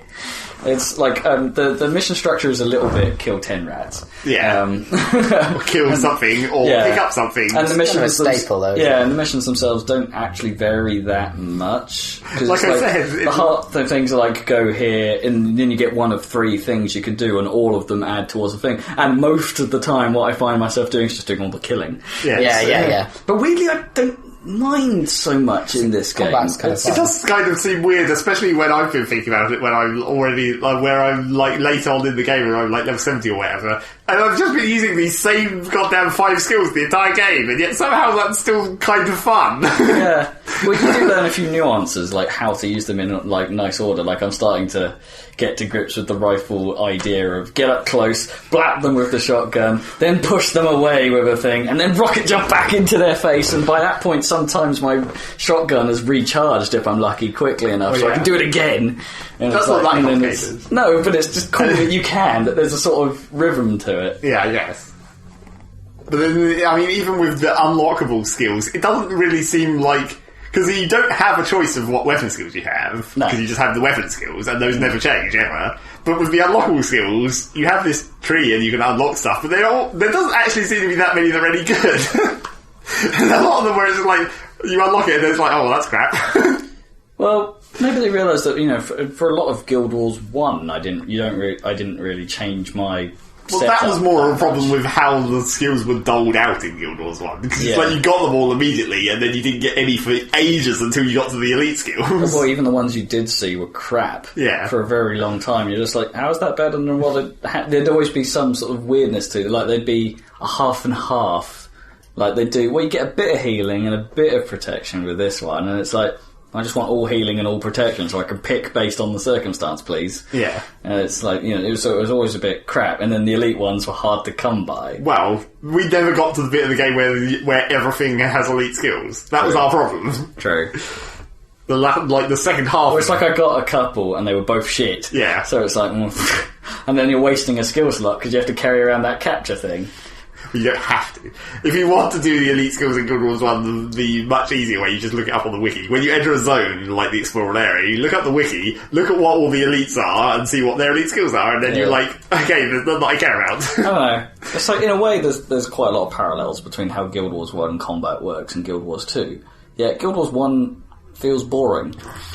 And Guild Wars 2 feels great. Well, it's because you're dynamic in Guild Wars 2. Yeah. Run the fuck around. Plus, I'm not playing as a healer, which probably doesn't help. Yes, as we've discussed about Guild Wars. The removal of a clear healing role is a fantastic idea. And it's like, is it just gone? Yeah, well, no one is a straight healer. You can choose to be more of a healer if you want, but you're always in a combat role. Right, yeah, that's cool. Unless you play engineer with medkit, and then you don't even have a gun, you're just holding a medkit. Chuck shit out. Yeah, so I mean, you can do that if you be a want hero. to. Yeah, but you can still set up a couple of turrets while you're at it. Yeah, I guess. So it gives you more... It does give you more... And you feel more involved with it than you're always running around. Yeah, you're always running around. Actually being positionally aware is kind of important. Not falling off everything to your death. I do that quite a lot. It's like when we're on Mumble and all I hear is, woo! Aww. As I jump off a bridge. And in fairness, that one was kind of intentional, because I thought I could land on this tree and sort of like bump my way down to the ground without having to walk all the way around this thing. But no, I didn't land in the tree. No. I just fell to the ground and died. Maybe you need the tree to reduce fall damage. Yeah, maybe. I'm not sure that would have been enough. No, it was a pretty big fall. Jumping puzzles. Yeah, I don't like those. You don't like that one? Well, no, I've decided... No, okay, yeah, you're right. There's in majority of the time, it's fine. And a lot of the... I don't know if it was just Asura territory, but a lot of the jumping in the early spots seemed to cause the camera to go fucking nuts! Well, I showed you the one in the Lion's Arch, in that cave. Man, that's fucking horrible. It's like, the problem I have with them is that they almost like they make use of a sort of a glitch. Not really a glitch, but they sort of make use of the quirkiness of the movement system. Well, it's like it's all about trying to find, is that platform at a gradient that I can stand on? Yeah, it's all and like if it's not, fall to your death. Edge running. And it just looks weird. It's like, I know it's not really I don't know. Well, there's some that are more legitimate, like that one I was telling you about in like the Silvari territory, where you're jumping on like giant mushrooms that look exactly like platforms. It looks a bit janky, and in the reactor, I had real problems with jumping, actually getting the jumping to sort of just I didn't even manage that one. Yeah, I know. That was the worst jumping puzzle. Yeah, I just had problems with it actually doing what I wanted to do in that section. It's like, it's not designed to be a platformer. Well, it's because like the controls are a lot more mobile and a lot better than they have been, but it's not made for that. Well, you can't really be subtle about it, is the trouble. You can't, like, walk up to an edge. You can't edge closer to an edge, because you only have, like, full run or not. and the double tap accidentally dodges you for... Turn that off. Yeah. If you're doing any kind of serious jumping puzzle, turn off double tap to dodge, because otherwise you'll fall to your death all the time. Yeah, as I did. Yeah.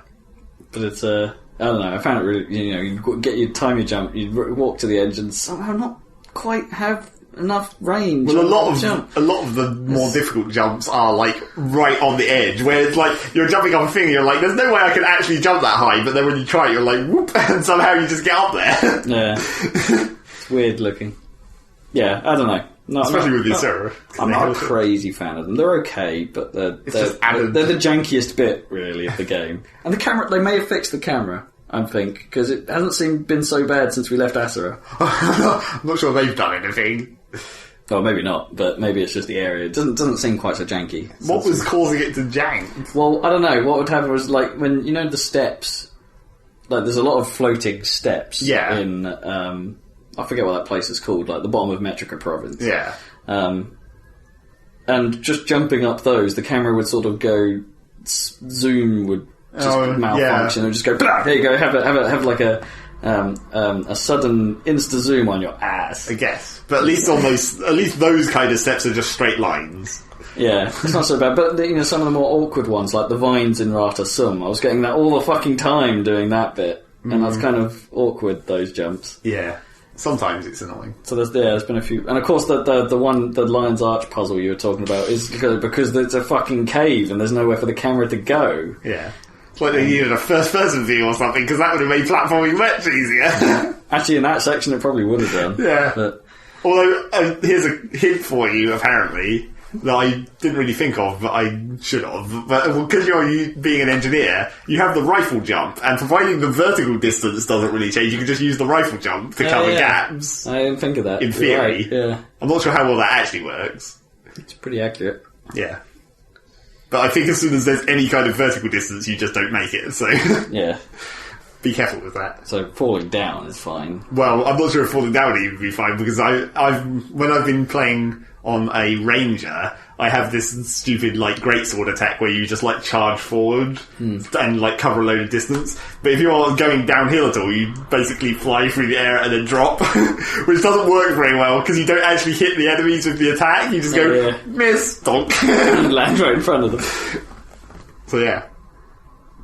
Anyway, we've talked a lot of technical shit about Guild Wars. Do we want to talk about the actual game in general, rather than talking about every miniature aspect? No, well, yeah, I want to talk about the lack of lobbying and things like that. Because specifically because of Jeff Gersman not liking it. Yeah, and it's there's nothing wrong with it. In actual fact, I think that's the best bit of the game's design. Doesn't matter. It's the lack of Well, I know, but it's an interesting point because I think the best bit of it is the fact that it's not. It doesn't rely on partying. It doesn't rely on lobbying. It's the dynamic sort of flow of shit just happens, and people get involved, and I love that. So my question about Guild Wars 2 is this the height of Guild Wars 2 already? If I was to buy this at Christmas or something, and I came to some public event, drop off, you mean? Well, what if that happens, and then? Then you come to some public event thing, and then there's nobody around. What happens? Well, theoretically, their server design means that population drop-off is less of an issue, because if it does drop off, then they can, in theory, start merging servers. Oh, I see. But that doesn't necessarily solve the problem of certain areas being low population. I guess it depends where everyone starting areas. You could theoretically... I think starting areas will probably stay quite popular. Also, because in Guild Wars, there's sort of a... there's sort of a... Well, I don't know if it's always the case, but it's tempting to just do lots of characters. I don't know. Maybe that's just me. It's more tempting now, I think, than it was in previous games, because you've got a lot more combinations. And because it doesn't take so long to get going. Right. Because your race defines the story. Certain elements of the story are affected by your choices. And then your profession within that choice... can make some differences, although mostly it's thematic, I suppose. Yeah. You don't being an engineer as an Asura makes perfect sense. Being I forget what some of it. Being an engineer as Silvari is seems a bit dumb. Being anything as a human is fine. Yeah, obviously. But what was it? Being an elementalist as Char is a bit weird, because the Flame Legion are supposed to be bad guys. Yeah. So you're a dude that wields fire. Not necessarily fire, though, I guess. I know. Yeah. So most of that is thematic, I suppose. It doesn't really matter. But, no, it doesn't. But yeah, it's my personal story is playing out slightly different from Zach's, even though we're both Asura. We picked different things at the offset. Creation. Yeah, and so our stories are branching in different ways. There is reason to play through what is essentially the start of the game multiple times, I guess, and even sort of the middle of the game, because because our personal stories are very slightly different based on what we chose in the character creation, but then there's the point where you choose one of the 3 orders, which I think is actually the next thing we're going to do in our personal stories. Oh, really? Okay. You choose I'd heard about this. So yeah, we didn't get the choice yet. I think that's the next mission. Or it's basically the first mission after level 20, so I think we're about due. Okay. But you choose one of the 3 orders, and then that is a branch as well, so you go off onto one of these 3 different styles of... It's basically you have the visual dudes who are just like a military force, and then you have the Order of Whispers who are like spies, and then you have the Priory who are like scientists. Order of Whispers sounds cool. Well, I think I have to go for Order of Whispers because I'm a thief, and it's like that only makes sense. Yeah, that makes sense. Yeah. No Order of Explosions. Well, I don't know. I was about to say any of those will probably include explosions because, like, military or spy or engineer is like all like explosions all the time. It's true. Explosions. Whisperous explosion. So yeah, I don't think the drop off is going to be that much problem, and also because of the weird way there's almost no difficulty curve to Guild Wars 2 because of the way it scales up, it scales high people down, and the way you progress through the story is almost perfectly timed to how fast you're leveling up. Almost, yeah. We're sort of we seem weirdly underleveled for what. Well, for this one area, and when I came to that area on a Sylvari character coming through from the other side, because those two bits link up into the same area, I had exactly the same problem with that character as well. I think that area is just kind of weird. Yeah, maybe what the Asura and Sylvari routes are a bit shorter somehow, or. Well, yeah, maybe, or just that area, that second area is just like not leveled. Just jumps a bit too fast. Yeah, it has a bit of a dodgy jump across the. Yeah, it goes from 15 to 22 awfully quick. Yeah, but we're surviving more or less. Yeah, I die a lot because I'm a thief. I die reasonably frequently. So what happens when you die? But mainly because I'm shit. But do you have to do? I don't know how I'm shit at that. No, you just teleport back to a waypoint unless someone reses you. Oh right, okay. And you just run back. Yeah, it's quite funny because if you die somewhere and that's the point where you choose to log out. It's like we were fighting that fire elemental we mentioned earlier, and I died, and we sort of like, it's fucking midnight. It's fucking midnight. I gotta go to work in the morning. I'm gonna log out. See you later. Log back in, and my corpse was still there. Log back in, and the fire elemental was still there, and my corpse was there. Well, it's probably a different one by that point, but my corpse was still in the middle of it, and it's like, oh, no one's gonna res me then. No. You have to log in when the room is clear to get reses in there. So yeah, I don't think the population will be a problem, and also because as I've discovered, in the toughest enemies that appear in the dynamic events you get veteran ones which are not that tough. They're average toughness, and you can beat veterans 1-on-1 just about by yourself pretty much, and champions which are the toughest ones that randomly are in the world events. Those I think you need about 3 people to manage one of those if you're all pretty good on it. Right. If you're paying attention. So even with that lower population, you might still be able to get through quite a lot of it. We've seen 1 or 2 champions so far, haven't we? And they were pretty awkward. I can't remember which ones they would have even been. I'm not sure I was paying attention. No. Plenty of veterans. I can't remember what it was, but yeah, plenty of veterans. Including that cave filled with nothing but veterans. Yeah, that was one of those secret areas. That owned us. Yeah. Well, that was also sort of because you just charged in, and then I just charged in. I wasn't expecting it to be that tough. Yeah, and it was just like, oh wait, everyone in here is veterans. Oh dear. Yeah, we're in trouble. Creamed. It's kind of weird. The level scaling thing is kind of weird, isn't it? The downscale thing, because you're right. The game doesn't seem to feel much harder, and it doesn't make you feel that empowered. No. As a result, the levelling seems to... You can't go back and just beat the shit out of stuff. Well, you can, but it's not that pronounced. Well, it's like we were trying to work out how that actually works. Does when you down level, does it just downgrade your level-based stats? Because I think you still have access to your extra skill slot, don't you? You still have access to all of your skills. That is one of the parts of it where you do get a slight bonus from being over-leveled for the area. You have your extra skills. You have access to your skills, and we're not sure, but I think you'd still keep all the bonus. Well, not just the stat bonuses from your gear, but the actual power bonuses and things like that from your gear. I think those still get factored down because I think when you have gear equipped, it adds its bonus to the number and then it scales the number. Oh, I see. So it's only the overall number. So it's probably a ratio scale on all of the stats. Yeah. Ah, right. Yeah.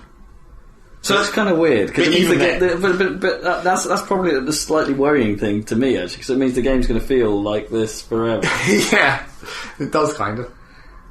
Certain games have a progression or a certain thing, in Mass Effect, Banshees are fucking annoying the first time you fight them, and then towards the end it's like, actually they're not so bad. Yeah. They're still pretty annoying, but they're not as bad as they were. They get less annoying. Well, I'm starting to get to the point on my main character where I'm at level 75 and the cap is 80. So I'm in a level 70 to 75 area, and I'm starting to suspect that it might turn out like how Guild Wars 1 was, where once you reach the cap, it just keeps getting harder, but you don't get any tougher. Oh, right, yeah. I think it might start to become more about the gear. Yeah, that's fair enough. Because it seems like there's quite a lot of the game left. According to my character progression, I'm only halfway through, and I'm nearly at max level. Bloody hell.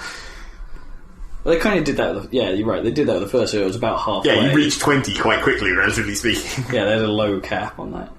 Well, even more so in factions, where you're just like level 20 before you've even left the tutorial island. Why is the cap so much bigger this time in terms of levels? It's like, because they're not really worth as much, are they? Well, that's why. Yeah. They've divided it by 4, there you go. Yeah, I guess. They want people to go ding all the time. Yeah, because people like going ding. Or as the Asura say, recognition! Yeah, and various other hilarious quotes. More accolades!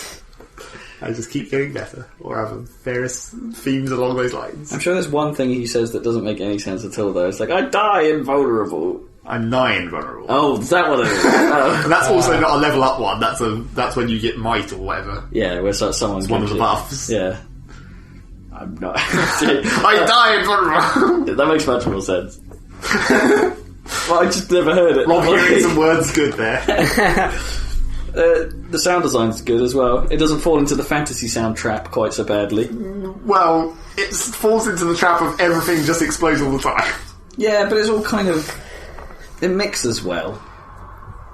My problem, you know what I mean? It's like you can sort of tell what certain sounds are, and it's not like the... Well, I guess there isn't quite so much magic in the traditional sense. No, even Elementalist is just like, here's some fireballs. No, but when it happens, it's like Rangers arrows from the sky. They have a cool sort of like noise rather than just a sort of a... Well, it's like why would arrows make that noise? I don't think they would have made that noise if they had been in Guild Wars 1. I don't know. I think they would have had an arrowy kind of noise. Even the fire sounds, that they sort of go boom, boom, rather than... But it does get a bit much when everyone... Is that every sound effect in the original Guild Wars? Pretty much. Imagine that with reverb. You don't have to imagine, just go back to that other podcast. Oh yeah.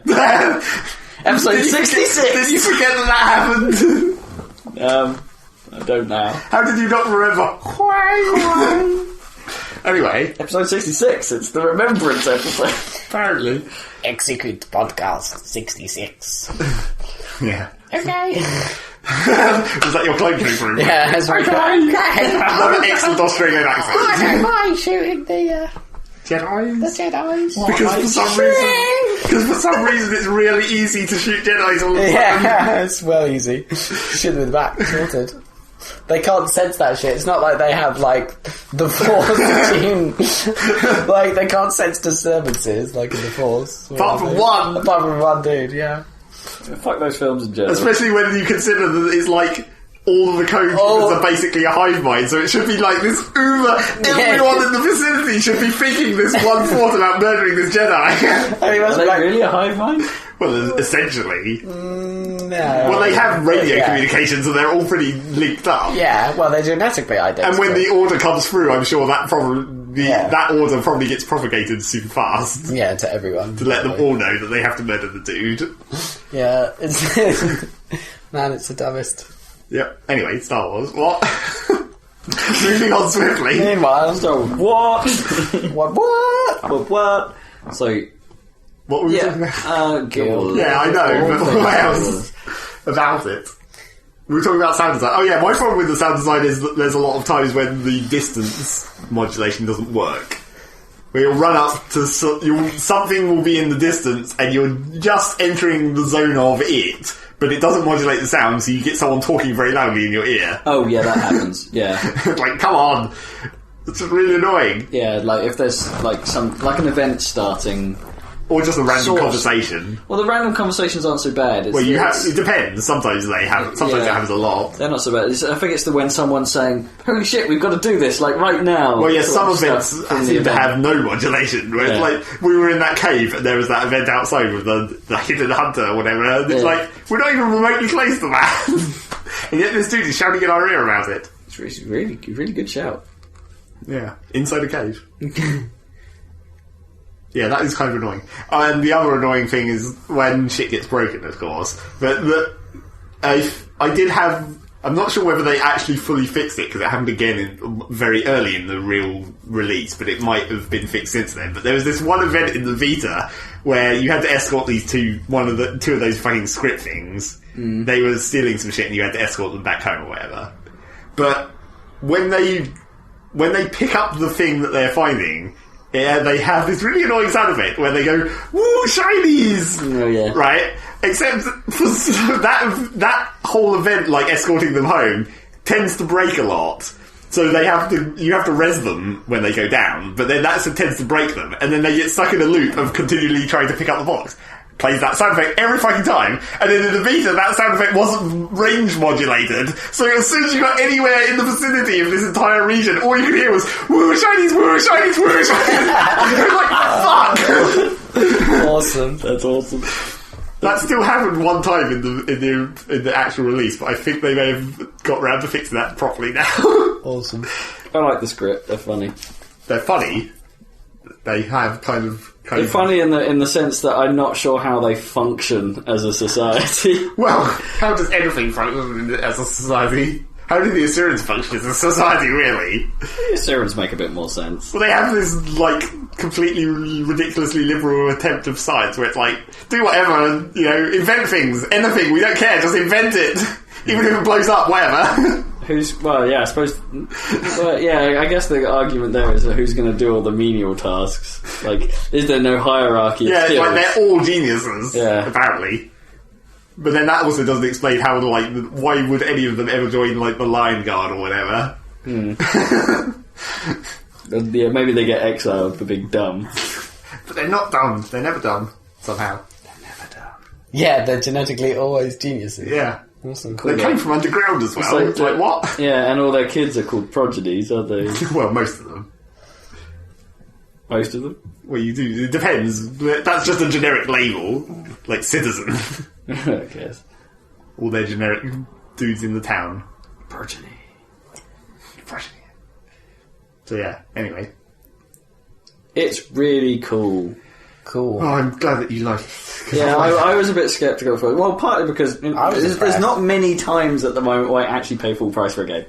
So that's all that needs to happen to put you off. And given the crazy expenses I've had over the last couple of months, it was like, can I really justify it? How much was it? 30 quid? I got it for 35. Oh, that's fine. Yeah. You can get actual regular box copies from stores. Yeah. Which is what I did. And it's kind of cool to have. It doesn't have anything in it. I just like the box art. It's Can like you get just the Guild Wars 2 logo is cool. Did you get it from a shop? Oh no, I got it online. That's a shop. And you ordered it. Not a shop, but a post shop. Post shop. An online shop. Can you get it digitally? Yes, but it's more expensive. Oh, that's dumb. Well, I found like slightly dubious looking retailers that will do code ones. They're probably fine. Well, there are. But it's like, and there is the official digital copy, which is actually quite like a tenner or so more expensive. Yeah. But I mean, apparently, in theory, if they have a list of like sanctioned suppliers or whatever. Play, Amazon, and Zavi, I think. Although apparently not Amazon. Oh yeah, because that fucked up. Even though it was in the list, some people were saying that Amazon don't do it. But then you're supposed to be able to, like, when you order it from those places, they will send you the code before sending you the actual thing. So you can just download it. Yeah, it didn't work for me either. No, it didn't work. In fairness, I only pre-ordered by a day. Yeah, that is true. It might have been in a bit of a grey area from whether you get the pre-order code. So they didn't sell me the code, and then took them a week to fucking ship it. And it's like, But it didn't matter. You missed out the annoying shit. Yeah, that's true. It was fine. I was just kind of itching to play it at that point. It's like, I bought the fucker, I want to play it. Yeah, that is true. That is why digital is best. This is what Steam has done to me. Yeah. This is modern life. News! I forgot to mention earlier. Slightly random news, but Gotham City Imposters has gone free to play. Oh, yeah. And Kipper says it's good. Actually really good. Kipper says a lot of free to play. Kipper says a lot of things are good, to be honest. Yeah. But I've heard a lot of people say that Gotham City's Imposters is pretty good. So, I mean, what fuck? That might be good. I think it's probably kind of ironically funny for liking it. You've been playing the Basement Collection. Yeah. Like all of it. I mean, some of that is good. Some of that's funny. So, yeah. Weird. Yeah, and weird. Very weird. So what was the other game you've been playing that wasn't Guild Wars 2? Gasp. Have we run out of things to talk about on Guild Wars 2? Well, crafting. I want to say crafting. I don't like it. You don't like it? I think it's okay, but the ideas are good, but I'm not sure I like the scaling of the levels. Like, the idea of the crafting is you go through the world, you find all this shit. Yeah. As you find all this fucking shit all over the fucking world. You have to salvage it and refine it, and in the process of doing so, you level up your crafting skill, which means you then have the ability to use some of the other shit you have. The problem I have with that is I think that the way that levels is kind of weirdly, the timing of it doesn't feel right, as in I have to make a lot of crap. Like in Skyrim. A lot of crap that I'm never going to need. Like 1,000,000 iron daggers. Yeah, exactly. And I think it's dumb. It's like I'm making a lot of stuff that I'm not going to use, that no one else is going to use, because there'll be like a million of them. Yeah. And it's, I've got to, in order to, I'm playing at one of my crafting trees is huntsman, which means I can make rifles and bows and shit, and as a rifle guy that makes sense. Yeah. Okay. So I'm making rifles. That's why I told you to choose it. Well, you said it might be okay. You said pick jeweler was the main one I should be because of... because that's quite simple, relatively speaking. Yeah, that one's quite easy. And I don't mind that one so much. But it's like, the huntsman one I find kind of... I'm running out of things I can think of to make, and it's just like all the stuff is that I need to make them is harder to find, meaning I'm not leveling up very quick, and I've got all this other stuff that I can't yet use. Right. And it's you can't have that much other stuff. We haven't even got to the second level of crafting resources yet. Well, we have, but only just. I've got quite a bit of stuff, and it's just frustrating, because I'm sitting there going, I want to level this up, but I'm not entirely sure how. Well, it's like...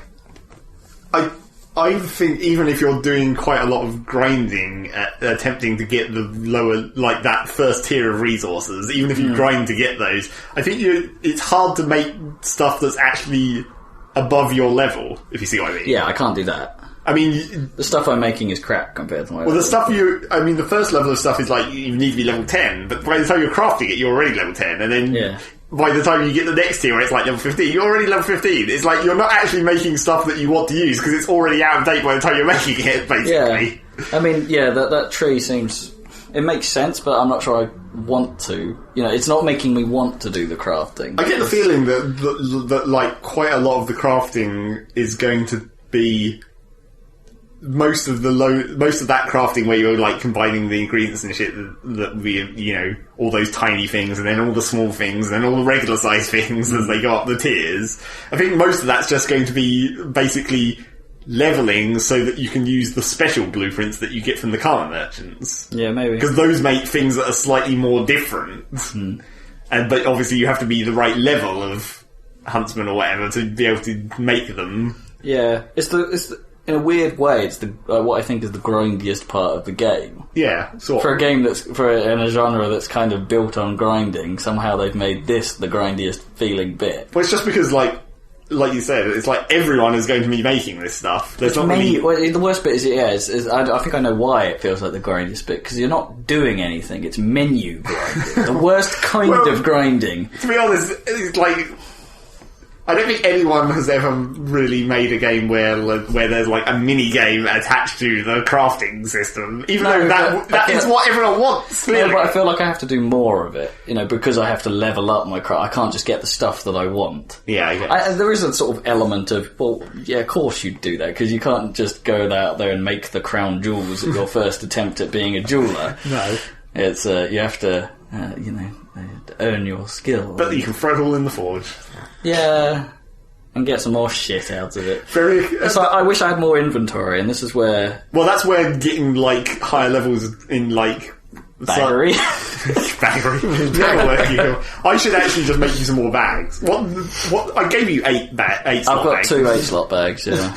Did I give you 4? An invisible one, a regular one, invisible one, an oiled one, and 2 regular ones. I think my other ones are smaller. I'm sure I sent you in a mail. Yeah, I know. I've still got them. I haven't got rid of them, but I think they're the same. I have, but I think my oiled one and the other one are bigger than the other 4 you sent me. Like the 4 regular ones. No, I only sent you 2 regular ones, and they're all the same size. You don't know what you're talking about. How do I have 4? I have 4 regular ones, 2 that I'm carrying, and 2 in my bank. No, you probably have 4. You probably have the small ones, the 5 slots. Maybe I could get like 4 more slots then out of it, but. I want more bank space. I hope you didn't think well. those were the same. Oh, maybe not. Otherwise, yeah. That's kind of worrying. Well, they have the same icon. Maybe that was it. Well, they have more or less the same icon. I'll double check that. But yeah, it's like I'd need more bank space as well, and that's behind a gem. You don't know the half of it. Yeah, no, that's the thing. I don't. I'm already hitting that problem, and. But there's not really that much shit you need to keep, really. No, not much need. It's just like, well, I can't help but think, it's like, well, if I keep these combinations, then I can forge those later. And if I'm keeping all the boosters and the stuff. I'm thinking of throwing away the stupid tonics. Yeah, the transformation tonics, because it's like, you can turn into a rabbit for half an hour. You can't attack during this time, but you'll be a rabbit. It's just to show off in town. Pointlessly. But then it's like, could I disable that at will? Yeah, you can. Oh, that's alright then. You just push a button. That's not so bad. I might just go to town and start throwing stuff into the forge as a rabbit. Yeah. Or you could throw... actually, I don't know if you can put the tonics in the forge and get different tonics. Maybe you don't want to be a rabbit. No, I don't think you can. I don't think you can do that. The cookery crafting seems kind of interesting, though. Well, it seems more interesting because it seems like there's more to do. Well, there is more to do, but it costs a lot. That's the trouble. Oh, does it? It's because you're having to buy a lot of the ingredients rather than just finding them. Because although you get the things in the world where it's like, oh, here's a strawberry factory, you get 1 strawberries. I guess that makes sense. You're not likely to find like a spider carrying butter. No. Well, apart from now you do, because you get those loot bags where it's like 5 sticks of butter. We're in this bag. Yeah, but I still find like loot on creatures kind of weird. It's like loot on people doesn't seem so bad, but when you're like beating apart a spider and all of a sudden this guy's carrying a rifle. Well, everyone knows that it's because they've eaten it. Yeah, of course, jaguars can eat a rifle. Yeah. Whole. Yeah. It's just wedged in there. It's so dumb. But at least with the chef stuff, the stuff that you make is actually useful. Is immedially useful. Yeah. No, because it's well, apart from unless you find the things that have shit buffs. But regardless, you just eat it. Well, that doesn't make it useful. That makes it usable. Well, yeah, but it just doesn't clutter, and there's less to do. You can carry. It does clutter though, because you're making so many different things. I suppose, but you carry them about and you eat them, and then they sort of disappear, and it's like they're actually just useful. It seems like a. But yeah, as I say, it does cost a lot. It's like you've given me quite a bit of food just to get rid of it, and it's like, oh, like that, nom nom nom. Yeah. Cheeseburgers, yeah. They're a cheeseburger. They give you a shitty buff. Tasty. Minus 8% burn duration. We haven't seen any cows. How the heck got them? Where's this beef coming from? There's plenty of cows in human areas. What about that? What's that? Yeah, this is getting towards food time. We've only got another half an hour of podcast or something. Less than that. So what was the other game you've been playing? We done with Guild Wars. Yeah, this is like the Guild Wars cast again. Yeah, we'll bring it back for like more Guild Wars 50 minutes of Guild Wars. It's important to get your opinion about it. I'm obviously always enthusiastic. It's just going to be difficult to clip from my YouTube flat. It's like Guild Wars in like 1 million parts. Well, just take the live stream, take this podcast, mash them together, and then split it up into a 20-part YouTube video. Oh god! Are you manually clipping it? You could use my clipper thing to cut down on the. Yes, because that works nicely. I did think that while I was doing it, and it's like maybe we need to I want to discuss a few things about that. But that's blah blah blah blah blah. No one needs to know about that. Oh damn! I should have done my. They're in CSV effectively, so I was thinking I should have been JSON. But anyway, you can do that. Anyway. Yeah, the one other game that I played when I wasn't playing Guild Wars, which was most of the time. I don't even know how much time I spent on Guild Wars, but you can just type in /age and see how many hours you've done. Oh, really? Oh, I have to do that, because I think mine's up to like, for me, 20. I think I played about 20 hours in 2 weeks, which is insane by my standards. When have you been, like, all Sunday or something, or what? Pretty much, yeah. We spent whole days on this. Oh, okay. Well, we kind of did that when Borderlands came out as well. True. When no one's like cleaning the house, reading books. Maybe. Rob doesn't read books. We can discuss this. We haven't really cooked much this week, but I've been eating out a lot. Let's go. At least you haven't been ordering pizza for your Guild Wars time. This is true. Yeah, I didn't just have it to and just like when people knock on the door, it's like, ding dong, come in, bring it to me. We don't do that though. I eat at my computer, but I don't try and do things at the same time. Me too. Yeah. I have a video.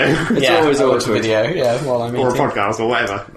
I've got through most of the classic era of The Simpsons at this point. I'm up to like season 7 or something. I'm also watching Parks and Rec, which is not bad. Not bad.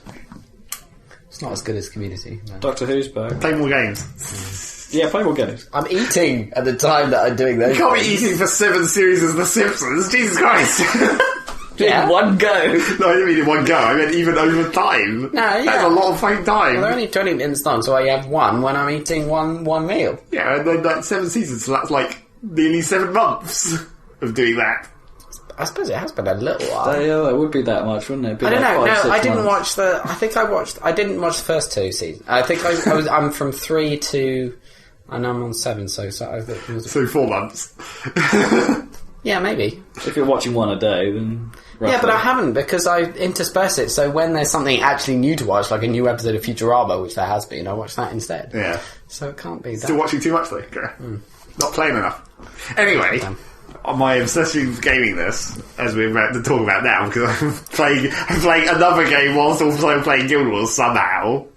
I got a hold of the actual disc of Wind Waker after I'd played Twilight Princess in preparation for playing Wind Waker because I didn't have Wind Waker. Oh, okay. And I was like, oh, well, now I've actually found the disc. Because Rob was like, I don't know if I have it. So I opened Rob's disc caddy that has all these GameCube discs in, and it's the first one. It's like, yo, Wind Waker. And it's gold, so you can't even mistake it. Oh, I was playing that relatively recently, wasn't I? Were you? Well, Yeah, I'm was pretty talking sure about it on the podcast. I thought we were sure I had it, but we couldn't remember where. Yeah. Yeah. Like, where else would it be? I couldn't be with all the bothered rest of to your look. GameCube Well, it discs? could have been in one of the random other cube boxes that aren't in my house. But Yeah, I guess. I only got as far as like the Deku tree, I think, and then it's not very far. That's as far as I've got. Yeah. Because I haven't been spending much time with it, of course. Yeah. But every time you forget how the start of that game is kind of shit. Like, here, have a stealth section. Yeah. Oh god, I never played past that point. So it pissed me off so much. No, it's really hard. Yeah, It's really bad. It's really annoying, and all you have to do is get past that, and then it's a great game. Yeah. But it's like that island is really The dumb. first thing you do. No, and because you kept getting caught and get put, you have to deliberately get caught and put in jail, don't you? One or something? time, yeah. Like at least once. No. and then No. It's a great game. But No. those guys with the lamps, they still It's just look pretty because cool. the main problem with that stealth section is because it's not. If you think back to like Ocarina of Time, that was basically the same thing. The first thing you did was a stealth section, but that was sort like of. a stupid little easy homage to Metal Gear Solid. Wasn't Yeah, it? but then in this one, I they remember basically that, yeah. tried to do the same thing, except they haven't made it precise. Yeah. It's like the patrol paths aren't timed as well in Wind Waker. Yeah. So you actually have to you've walked in the middle of the room, and then you just have to sit there for like 5 minutes Yeah. waiting for their patrol routes to it's kind of subtly dumb. move apart enough to give you enough time to move. Yeah. It's So that's not why the it best. sucks. I don't have that kind of patience. No, exactly. Well, you Yeah. never got past it. Yeah, that's the trouble. No. But there isn't much like that in the rest of the But that's like the only thing. Yeah, like, it's like that. The whole freaking game. It's right at the start. All you have to do is get past it. yeah. But yeah, I know what you mean. But once you get Yeah, I past know that, you just can't it's stand sweet. Zelda games, but still. No, I don't. This is the thing. I've never said I don't like Zelda games. You like Twilight Princess? I played through Twilight Princess and thought it was a Sure. great game. Okay. And I played Ocarina of Time, most of it, until I got... Well, I don't know if the Water Temple was most of it. It's not. Halfway-ish. It's more than half Yeah. way. So technically most. And then that... Isn't it? It's about halfway, man. I think Smash Water Bros. I Temple's- think the first Smash Brothers came along while I was playing through Ocarina, and that changed my life. Yeah, clearly. And I never went back. Water Temple's like the third of the second round of Temples, isn't but it? there's only 2 rounds, right? Yeah, and but the second round is longer, Yeah, it's longer. Yeah, but that's about halfway through then, at least. I guess. A bit further, maybe. Ish. Although the second half of the game is proportionally longer than the first half. Yeah. So I think, Calling it a half doesn't really help there. no. I was never sold on the concept of Wind Waker. If you know what I mean. I don't have a problem with the graphics, it's nothing to do with that. I think that's... But you never got to the actual sailing around and shit. Yeah, That doesn't sound appealing at all. it's cool. Exploration. The only problem with it is everything's slightly too far apart, possibly. Yeah, it's like when as soon as there's any kind of backtracking where it's like, Yeah, it's I've like- discovered the item that lets me do this thing on this island, but it's on the other goddamn side of the world. Yeah, It's you like needed going a... from Until you get to the traversing- cyclone teleportation, and even then that's not really close enough to get you Yeah. anywhere. Traversing Hyrule, fine, don't have a problem with that. You've got sort of scenery and stuff to do, and just water. It's not actually that much water. Just fucking water. With all the big waves and shit. It's awesome. Yeah, exactly. You go super fast. Yeah, you do actually miles go away. super fast. Yeah. And the islands aren't really that far apart. Not really. It's just if you have to go more than one island hop, then it starts to add up. Yeah. There are quite a lot of piratey shit around. Yeah, as well. like random platforms sticking out of the sea all the time. Although those kind of suck as well, because it's like, I can't remember whether I've already been up this one. Yeah. So I have to go up there to see whether all the chests are open or not. You have to be methodical if you're going to do that shit. Yeah, I don't know about that. It's a bit hardcore. Use paper, write a map. Yeah, you might as well. It'd be nice if like the whole idea of that map system in Wind Waker, where it's like, when you come into the zone of the island, there's a fish, and then you talk to the fish, and then he draws the map of that island so you know that you've been there. But then you can't really annotate it any further than that. You can't say, I've done this island. Like, I've completed it. I don't need to come back here again, for Christ's sake. There's no more hidden secrets that I can see. Is that the one thing that perhaps that they should bring from... what was that called? The ones that they did on DS?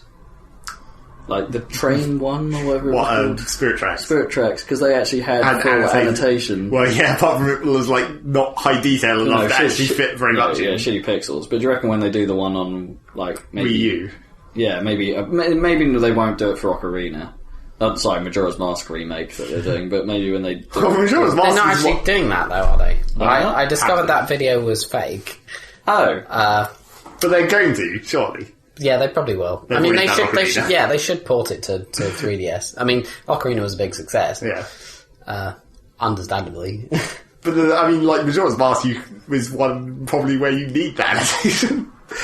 But then it has its own annotation system, technically. Yeah. Where you have that, like, that game was fucking crazy. Where it tells you where people are going to be at certain times. I mean, it even loaded into, like, a higher res for the menu screen so you could see what the fuck was going on. You can see all the text. What? Yeah, yeah, it did. It loaded into, like, why it needed VGA mode. The expansion pack? Well, probably not. That was more for the graphics, I expect, but in the world. Large amount of stuff. Yeah, but yeah. So I'm not sure the thing could render high res without it. Oh, maybe you needed it then. Well, you didn't need it. Maybe it didn't. Maybe that was like a secondary thing that turned on. They're like, now we can actually make this menu useful. Yeah, that was a funny time for the N64, that expansion pack thing, because there were so many games that then gave you a high res option. Well, and the problem was that when you turned that on, the game looked nice and sharp, but it ran like ass. Well, not always. So you turn it off. Not always. Like, Hydro Thunder was the classic example where high-res was basically essential. Yeah, there were a few where you needed it. Yeah, otherwise it looked terrible and it was impossible to play.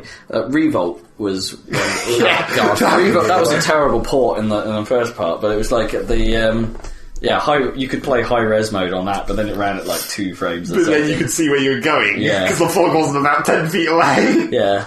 It was such a disappointing port. Because we were obsessed with Revolt. The PC version was excellent. Totally was. Doesn't really stand up anymore. I don't know. Graphically it's not too bad, but the gameplay is kind of dated a bit. That game. I don't think it's that bad. Considering what it's trying to do, like remote control cars, it's still remote control car-ish. Yeah, that's true. It's not a bad physics engine. So you played Wind Waker. Yeah. I didn't get that far for it.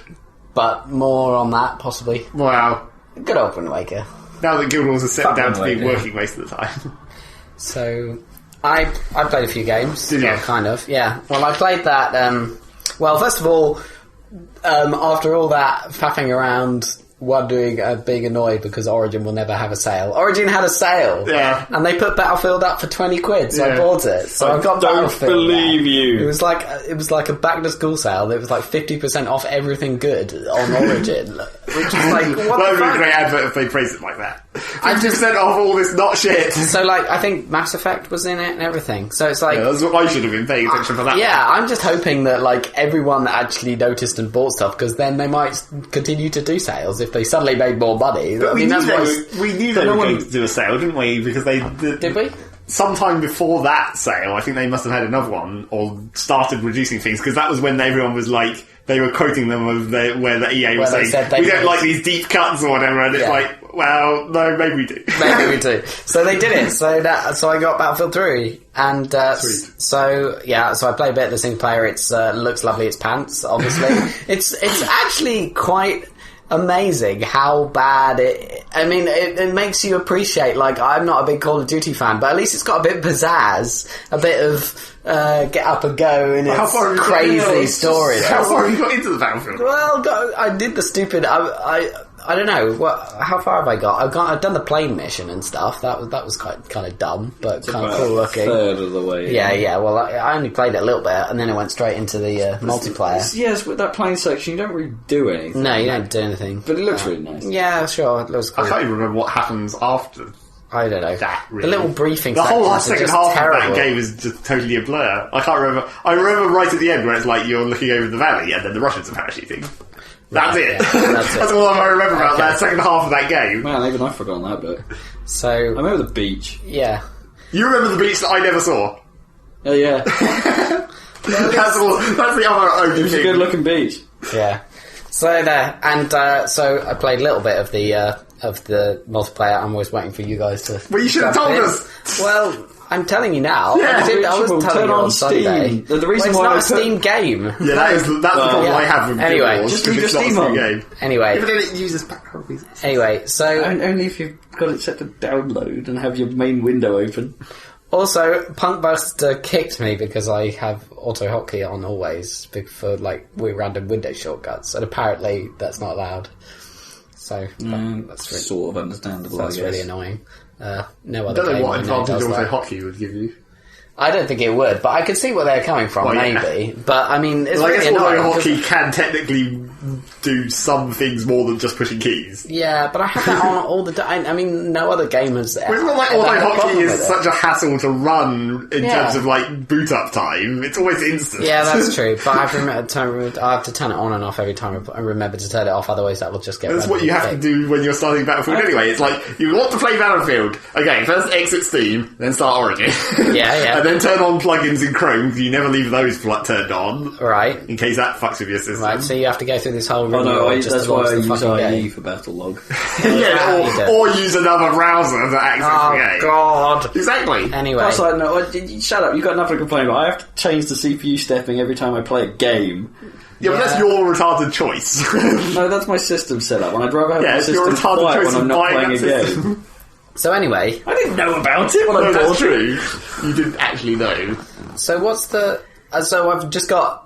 I've played a little bit of Assault. I got a bunch of kills. I've got iron sights on my stupid M16 or whatever. Yeah, How do I get unlock a a gun that has a That is scope not on it? crap? That You keep using that- How do you do that? Keep using that gun Just until you play. unlock a scope. Okay, how long does that take until? Well, it tells okay. you on the unlock screen. Oh, does it? If you go and look on, if Yeah, you go and look if- at the gun stats and then click on a specific gun, it tells you the unlock tree. Do you get a how decent many gun kills you after the first gun?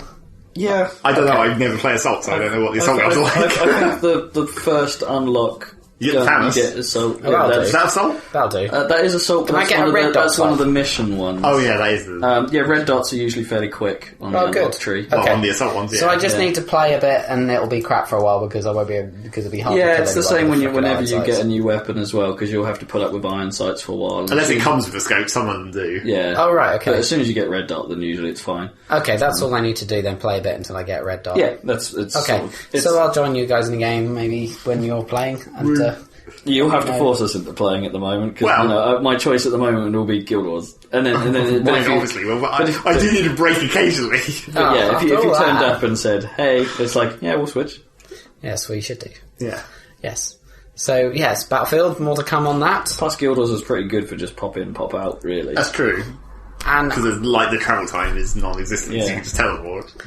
I also played the this Battlestar mod because I'm looking forward to the Black Mesa mod. And I thought, and another mod that I've been waiting for ages has finally come out with something, and it's the Diaspora, which is a terrible name.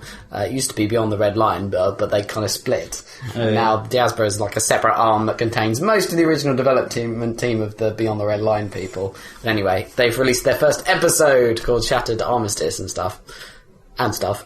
Good name. Shattered Armistice Armistice and and stuff. Anyway, it's only like 7 missions long plus tutorial, but I've been pretty impressed with it. It looks pretty cool. Yeah, it looks pretty good. You just download it, install it. You don't have to muck around with anything. It just it has a launcher, but I mean it's super simple compared to getting Freespace open to run. Yeah. Like you just download it, install it, and run it, and it's pretty cool looking. It's got like. Well, it's got a whole Battlestar and a little story about this Battlestar Theseus or whatever, and you get to fly the Viper, the high tech Viper, the cool newer ones. the red and white Vipers are coming in future ones with the Battlestar Galactica, I think. But you also get to fly a Raptor and like an assault Viper as well that has torpedo tubes on the ship and everything. So there's a bunch of different missions and vehicles and stuff, and it feels pretty Battlestar-y. Yeah, visually it had the feel. It has the feel. There was some of the Freespace stuff still knocking about that kind of looks a little out of place. Yeah, but they've done a good job of doing a total conversion, effectively. Yeah, and Space isn't pink. That's the way. Space isn't pink. Yeah, but it has some nice high-res sort of planets and stuff. So you're in orbit on some of the missions. Yeah, and the sheer volume of stuff happening. There's a lot going on, like with like 3 base stars attacking your Battlestar. I suppose it always was in Freespace, though. Yeah, but this is amazing. Like there's more now. There are a lot more objects, it's from the sounds of it, than there used to be, like a large number of missiles. And it does look a lot like the show. Yeah, because when stuff fires, there's a lot of shit firing. And it does that thing of the missiles coming out of the base star kind of vertically off the arm and then turning and then coming towards, which looks cool. And the voice acting stuff is pretty good. I mean, it's about the same quality as in Freespace 2. Like, obviously not amazing, but but alright, passable. But fine, and it's all like, it sounds... Speaking of voice acting, I just want to go back to Guild Wars' voices for one moment. Oh wait, is this the thing I mentioned last night? I don't know, is it? Where the conversation guys have conversations in a different voice to what you speak to them in. No, but that is also true. That's kind of weird. There'll be some guy going, I crush things, I killed, this is my path, and then you speak to him and he goes, what? Well, essentially, not exactly like that. Yeah, it'd be like greetings. Although, like, speaking of that... What's up with you, lad? Speaking of that bad voice acting, there's one particular line on, it's the one my Silvari Ranger, who's also a woman. But one it's just like this really bad line read where she loses her accent. So when you buy a skill upgrade, they say things like it's all clear now or whatever. Oh yeah, the Esser is saying another thing I've discovered. Yeah, when you upgrade your skills. But there's just this one where you buy things on the Silvari woman and she goes, I get it now. It's like that's not your normal voice, and you've suddenly got this weird, like, My Fair Lady. Yeah, I get it now. It's just a really bizarre, out of place line. That's pretty funny. Anyway, Battlestar. What? So yeah, you had a quick look at it. Well, from across the room. What do you think? Would you give it a go? I thought I'd give me a reason to get on my joystick. Yeah. Although I'm a bit annoyed because I think no. I tried. I didn't really try it with the mouse. But the moment I put my hand on the mouse, which is on by default, I was like, oh shit, it's going to be quite a lot easier to play with the mouse, isn't it? XCOM X. Yeah. The X problem. The X problem. I had. Yeah, it's like, well, I could actually aim better with the mouse. I might be able to do this on normal. Freespace controls. Yeah, although you have to, obviously, if you're spinning around and around, you have to lift your mouse up. But you can it's just not as cool. It's not as cool, but it works nicely with the joystick. You have to go through the usual rigmarole of setting all your buttons on the control stick to exactly the right things that they need to be, because there's buttons you need to press, like that you need to press right now, like you need to press missiles right now, or afterburner right now, or select nearest closest attacking bomber right now. Yeah. And you're trying to press B on the keyboard. It's like, no, you've got to bind that to some shit that you can reach right straight away. It's all the way back from like the Fury Free days. Yeah, exactly. So, although to be honest, in like Fury Free, you only need 2 buttons. Yeah, it's like fire and boost and fuck. Yeah, that's different. Boost all the fucking time. Whereas this is truly like Freespace. I mean, it's probably not as crazy as Freespace 2 gets, because, you know, there aren't lots of weapons to manage, really. It's just like machine guns, basically, or whatever, cannons, at least at first. But yeah, just download it, play it with a mouse, and it'll be fine. It's all free, and it works. It does crash at random. It happened to be at least 3 times or something. Apparently it's a known issue, but I never had a problem, because I just went straight in and played the mission again because I was enjoying it. I was like, oh cool, I get to start again and not do shit this time, maybe. I remember the Wing Commander thing with the guns was always kind of funny. It's like you just had cannons doing this, and it's like on Wing Commander they had like your ship could be equipped with like 3 or 4 different guns. Like, you'd have your lasers, your mash drivers, there'd be a variant that was good against shields or whatever, and then there'd be a button on your keyboard that would basically just say, turn it all on. so you'd turn that on, and it's like you'd have to be a bit more picky with your shots, but it'd be so much more satisfying when you could hit just fire them all. Because that's right, because in this thing there's no shields to worry about, there's no balancing your laser energies with your engine. None of that stuff is in there. Is in this one. I mean, it could be because Freespace 2 has it, but no, I don't think they've got any of that. There's no need for any of that. Yeah, they have to stick to the story, don't they? Yeah, it's quite a lot simpler, so that's cool. It gets you focusing on shooting the crap out of Cylon frackers, frickin' toasters, or frakers, as it looks like it's spelled. That's how it's spelled. I thought it should have 2 K's or something, or like, but it just looks like fraker. Yeah. What, like a faker? Yeah, like a faker. Like a faker like or a frapist. Frapist? Changing a different letter there. Or a fraper. Right, so we're running out of time on this podcast. Yeah, I guess. Surprisingly. It's insanely hot in here, which is always another good sign that we're running out of time. It's been hotter, it's fine. We haven't had to open the window and have me shout across the room going, is that alright? Yeah, it's alright. We're leaving anyway. We're leaving. We're leaving. Are we? Possibly, I don't know. We should go out for food, maybe. I have not been told that I'm leaving. What's going on? Then we can cool off, maybe. Am I being deported? Or we could just order in, I don't know. Just outside. Just open everything. Lazy. You'd rather continue with the heat? I'd rather suffer for a few minutes while the heat goes out when we open all the goddamn windows. Oh, okay, yeah, that's fine. Okay, cool. Okay. I'm not going to close everything up. Let's seal this room. Right, thank you for joining us on the Saladcast. We're about to seal this room and boil alive. That's our plan. I'm about to remember every episode we've done prior. Yep. Right. As soon as this recording ends, Rob will have a dramatic flashback. Right. Well, join us. It's starting! It's starting! Oh my god! Alright, bye guys. We'll catch you next time. See you. It burns! Right. Yes. What? But Yes.